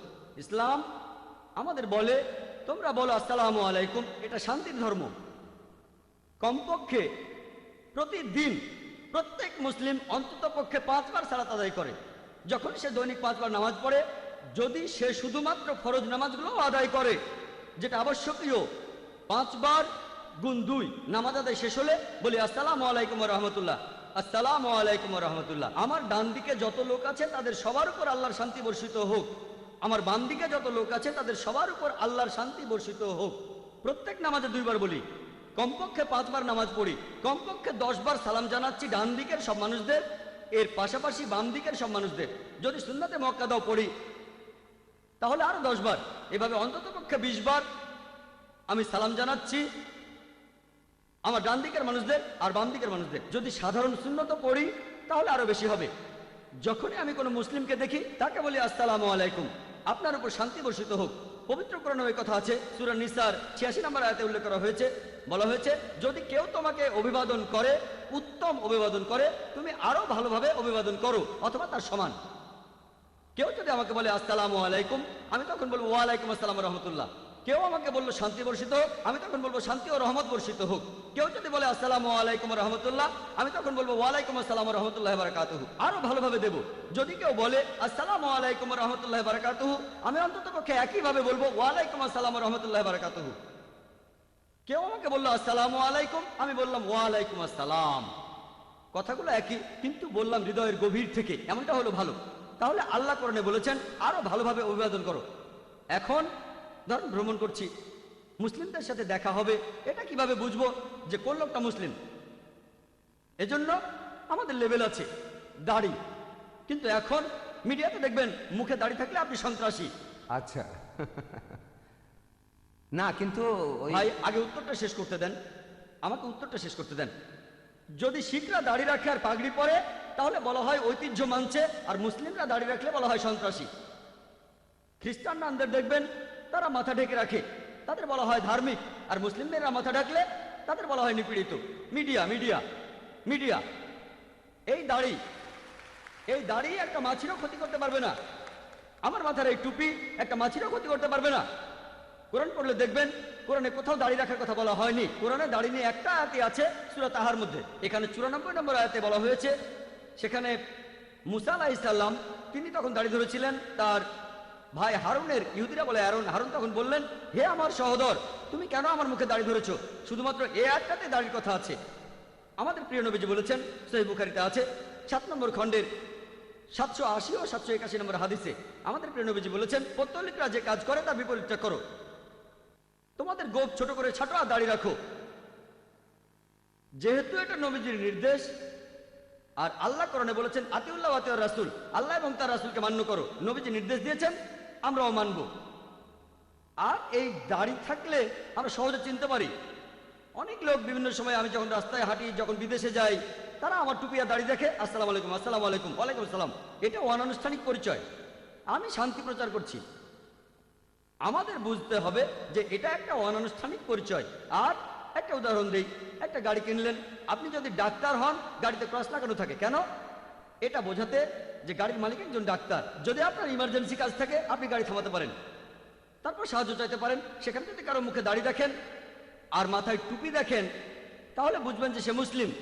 আমার মনে আছে, দাদা নানাদের জিজ্ঞেস করলে পাবেন, তাদের জিজ্ঞেস করে দেখবেন 50 বছর আগে, 100 বছর আগে, তারা আপনাকে বলবে যে অমুসলিমরা তারা যখন কোনো ট্যাক্সি ভাড়া করতে চাইতো, তখন একজন এমন ড্রাইভার খোঁজ করত যার মাথায় টুপি আর মুখে দাঁড়িয়ে আছে, মুসলিম ড্রাইভার। এই লোক আমাকে ঠকাবে না। যদি তারা মুদি দোকানে কেনাকাটা করতে যেত, তারা এমন লোকের কাছ থেকে জিনিসপত্র কিনতো যার মালিকের মুখে দাঁড়িয়ে আছে মুসলিম। এই লোক ঠকাবে না। কিন্তু এখন যদি মাথায় টুপি থাকে, মুখে দাড়ি, তার মানে এই লোক সন্ত্রাসী। তাহলে ইসলাম সম্পর্কে অনেক বদনাম। এখন আমাদেরকে হারানো গৌরব ফিরিয়ে আনতে হবে। ঠিক, এটা আমাদের একটা লেভেল, এটা আমাদের নবীজির নির্দেশ, তিনি বলেছেন, সেজন্য আমরা এটা করি। এতে একটা মাছিরও ক্ষতি হবে না। এটা অনানুষ্ঠানিক পরিচয়ের একটা মাধ্যম যে আমরা মুসলিম, যাতে সালাম জানাতে পারি। আর যদি কোনো সমস্যায় পড়েন, যদি সাহায্য দরকার হয়, প্রতিবেশীকে সাহায্য করা মুসলিমদের কর্তব্য। সাহায্য চান মুখে দাড়ি মাথায় টুপি কারো কাছে, ইনশাআল্লাহ আপনি সাহায্য পাবেন। আশা করি উত্তরটা পেয়েছেন। ধন্যবাদ। হ্যাঁ ভাই। Thank you sir. আমি ডক্টর রাজেশ, একজন হোমিওপ্যাথিক ডক্টর। আর আমার প্রশ্ন দুইটা। আমি পড়েছি যে নবী মুহাম্মদ হলেন সর্বশেষ আর চূড়ান্ত নবী। এই সর্বশেষ আর চূড়ান্ত কথাটার উপরে এত জোর দেওয়া হচ্ছে কেন? আপনারা নতুন কোনো নবীকে কি ভয় পাচ্ছেন? আল্লাহ যদি নতুন কাউকে মনোনীত করে পাঠান, তাকে কি মেনে নেবেন না? আর আমি যদি সৃষ্টিকর্তাকে দেখতে চাই, তাহলে ইসলাম এ সম্পর্কে কি বলে? Thank you sir. হ্যাঁ ভাই। Thank you sir. আমি ডক্টর রাজেশ, একজন হোমিওপ্যাথিক ডক্টর। আর আমার প্রশ্ন দুইটা। আমি পড়েছি যে নবী মুহাম্মদ হলেন সর্বশেষ আর চূড়ান্ত নবী। এই সর্বশেষ আর চূড়ান্ত কথাটার উপরে এত জোর দেওয়া হচ্ছে কেন? আপনারা নতুন কোনো নবীকে কি ভয় পাচ্ছেন? আল্লাহ যদি নতুন কাউকে মনোনীত করে পাঠান, তাকে কি মেনে নেবেন না? আর আমি যদি সৃষ্টিকর্তাকে দেখতে চাই, তাহলে ইসলাম এ সম্পর্কে কি বলে? Thank you sir. ভাই দুটো প্রশ্ন করেছেন। প্রথম প্রশ্ন, এটার উপরে এত জোর দিচ্ছি কেন যে তিনি শেষ নবী। আল্লাহ আরেকজন নবী পাঠাতে চাইলে কি পারতেন না? আর শেষ প্রশ্ন, যদি আমি আল্লাহকে দেখতে চাই তাহলে কি করব? আপনার এই প্রশ্নে পরে আসছি। প্রথম অংশটা যে জোর দিচ্ছি কেন যে মুহাম্মদ সাল্লাল্লাহু আলাইহি সাল্লাম শেষ নবী, শুধু আমি জোর দিচ্ছি না, বেদও জোর দিচ্ছে, পুরাণও জোর দিচ্ছে, বাইবেলও জোর দিচ্ছে, আর কোরআন অন্যান্য ধর্মগ্রন্থ জোর দিচ্ছে। আল্লাহ পবিত্র কোরআনে বলেছেন, সূরা আহজাবের 40 নম্বর আয়াতে উল্লেখ করা হয়েছে, মা কানা মুহাম্মাদুন আবা আহাদিম মির রিজালিকুম ওয়ালাকিন রাসূলুল্লাহ ওয়া খাতামুন নবিয়্যিন ওয়া কানা আল্লাহু বিকুল্লি শাইইন আলিমা। যে মুহাম্মদ সাল্লাল্লাহু আলাইহি সাল্লাম তোমাদের মধ্যে কোনো পুরুষের পিতা নন, বরং তিনি হলেন আল্লাহ তাআলার প্রেরিত রাসূল, তিনি নবুয়তের শেষ সিলমোহর। আর নিশ্চয়ই আল্লাহ সকল বিষয় জানেন। এখন আল্লাহ নিজে এই কথা বলেছেন, আল্লাহ নতুন কাউকে পাঠাতে চাইলে অবশ্যই পাঠাতে পারতেন, তবে আল্লাহ কখনো মিথ্যে কথা বলেন না। আল্লাহ কখনো মিথ্যে বলেন না। পবিত্র কোরআনে এই কথা উল্লেখ করা আছে। সূরা আহজাবের 40 নম্বর আয়াতে বলা হয়েছে, তিনি হলেন শেষ নবী। তাই আল্লাহ জানেন, যদি আল্লাহ নতুন কাউকে পাঠাতে চাইতেন, তাহলে মুহাম্মদ সাল্লাল্লাহু আলাইহি সাল্লামকে শেষ নবী উল্লেখ করতেন না। যেহেতু মুহাম্মদকে শেষ নবী বলা হয়েছে, আমি বিশ্বাস করেছি। আর আল্লাহ তাআলা তো ভবিষ্যৎও জানেন, আপনি আমি ভবিষ্যৎ জানি না, আল্লাহ ভবিষ্যৎ জানেন। তিনি বলেছেন মুহাম্মদই শেষ নবী। সেজন্য আমি সেটা বিশ্বাস করি। এখন আমাদের যেটা যখন প্রয়োজন আল্লাহ তাআলা ঠিক সেটাই দিয়েছেন আমাদের। কিছু মানুষ বলে আল্লাহ নবীকে কেন সৃষ্টির প্রথম দিনেই পাঠালেন না। আমার ছেলে কয়েকদিন আগে বলছিল আমাকে প্রথমে কেন মেডিকেল কলেজে ভর্তি করলে না। বললাম আগে তো স্কুলে যেতে হবে, ক্লাস 1, ক্লাস 2, ক্লাস 3, কলেজ, তারপর মেডিকেল, ঠিক আছে? তাই মানুষের সভ্যতার বিভিন্ন পর্যায়ে আল্লাহ বিভিন্ন রাসূল পাঠিয়েছেন।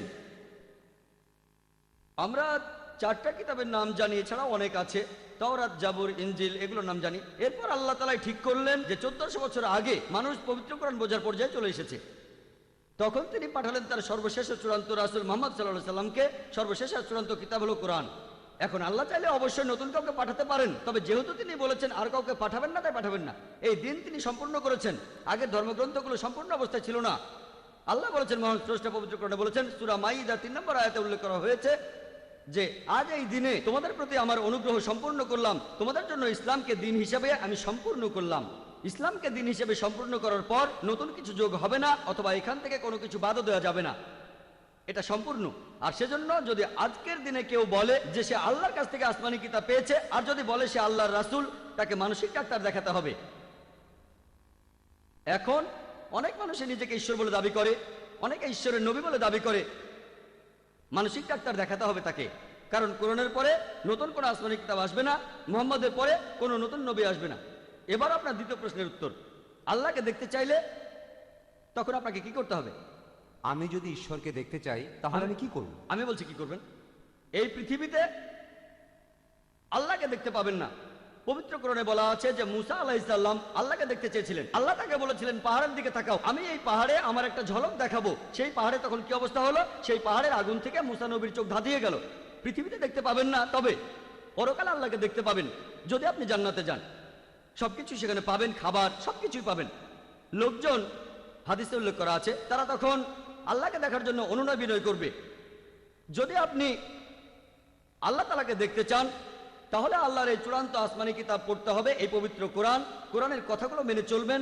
সর্বশেষ আর চূড়ান্ত নবী মুহাম্মদ সাল্লাল্লাহু আলাইহি সাল্লামের কথাগুলো মেনে চলবেন। যদি মুহাম্মদ সাল্লাল্লাহু আলাইহি সাল্লাম আর কোরআনের কথাগুলো আপনি মেনে চলেন, ইনশাআল্লাহ আপনি জান্নাতে যাবেন। যদি আমি মানি, আমিও জান্নাতে যাব। আর ইনশাআল্লাহ আমরা আল্লাহর আইন মেনে চললে জান্নাতে যাব। আর ইনশাআল্লাহ আমরা সেখানে আল্লাহকে দেখতে পাবো। আশা করি উত্তরটা পেয়েছেন। ধন্যবাদ। এবারে শেষ প্রশ্ন মহিলাদের মধ্য থেকে। আসসালামু আলাইকুম ডক্টর নায়েক, আমার নাম মিতা, আমি মিডিয়ায় কাজ করি। আমার প্রশ্নটা হলো, পূজার প্রসাদ নেওয়া কি মুসলিমদের জন্য হারাম, আর কেন? বোন, আপনি প্রশ্ন করলেন যে মুসলিমদের জন্য পূজার প্রসাদ খাওয়াটা হারাম কিনা। প্রসাদ, এই খাবারটা দেওয়া হয় ঈশ্বরের উদ্দেশ্যে।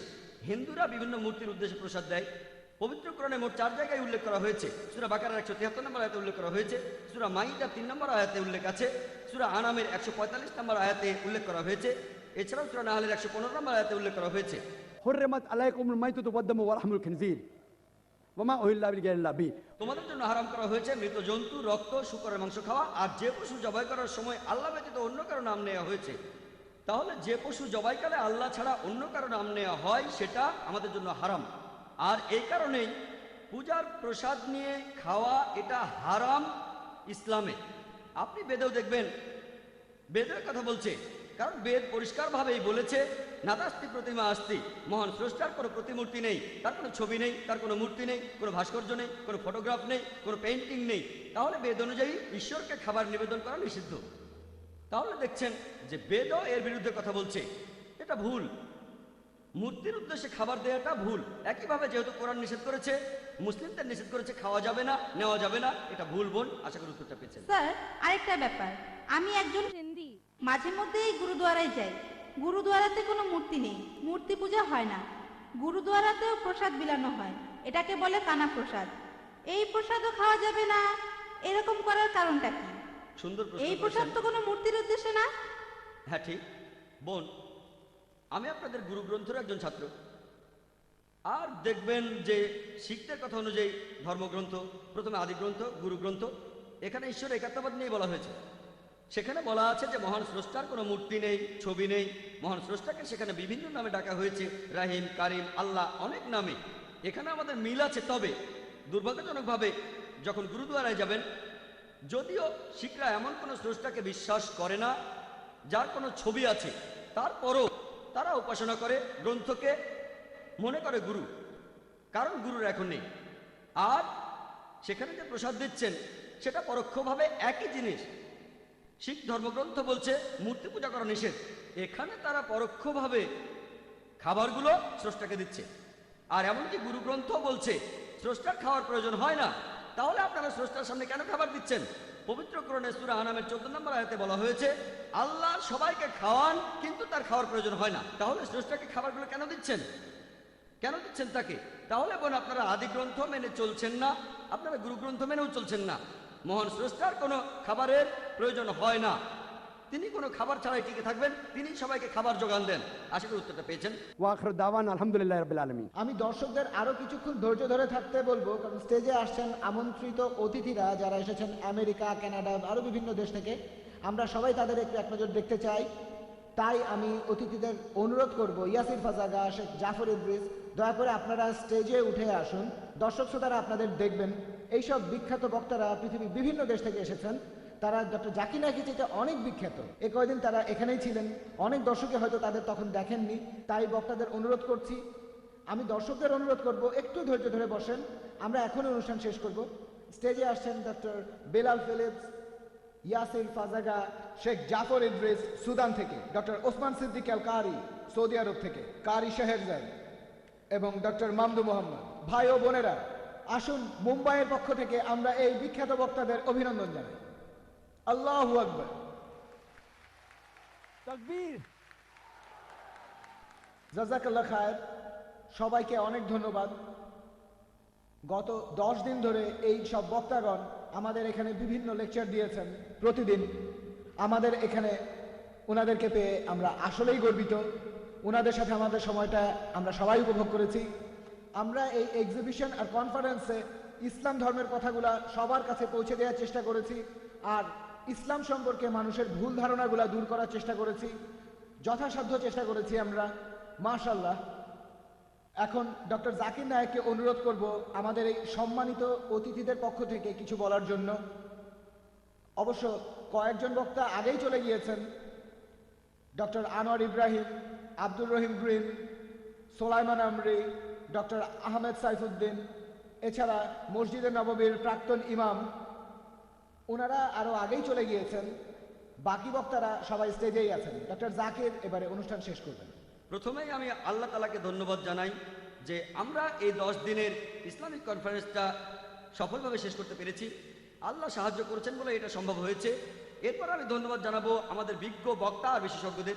তারা পৃথিবীর বিভিন্ন দেশ থেকে এসেছেন, বিভিন্ন এলাকা থেকে, আমেরিকা থেকে, ইংল্যান্ড থেকে, সৌদি আরব থেকে, আরব আমিরাত থেকে, তারপর মালয়েশিয়া থেকে, এরকম বিভিন্ন দেশ থেকে। ওনারা না থাকলে অনুষ্ঠানটার আয়োজন করা সম্ভব হতো না। আর যদিও তারা খুবই ব্যস্ত, মাশাআল্লাহ অনেকে পুরো 10 দিনই ছিলেন। আপনাদের সবাইকে আন্তরিক ধন্যবাদ। আর ইনশাআল্লাহ আল্লাহ তাদের রহমত করছেন, দোয়া করি আল্লাহ যেন তাদের জান্নাতে পাঠান। আর অন্যান্য সবার পাশাপাশি আমি ধন্যবাদ জানাবো এখানে উপস্থিত দর্শক শ্রোতাদের। ভাই ইউসুফ এস্টেস এসে পৌঁছলেন টেক্সাস থেকে, এছাড়াও বোম্বের মানুষদের ধন্যবাদ জানাই, ইন্ডিয়ার মানুষদের ধন্যবাদ যারা আজকের এই অনুষ্ঠানে এসেছেন, ধৈর্য ধরে লেকচার শুনলেন, শান্তির ধর্মের কথা শুনলেন। সবাইকে ধন্যবাদ। ওয়া আখির দাওয়ানা আলহামদুলিল্লাহি রাব্বিল আলামিন।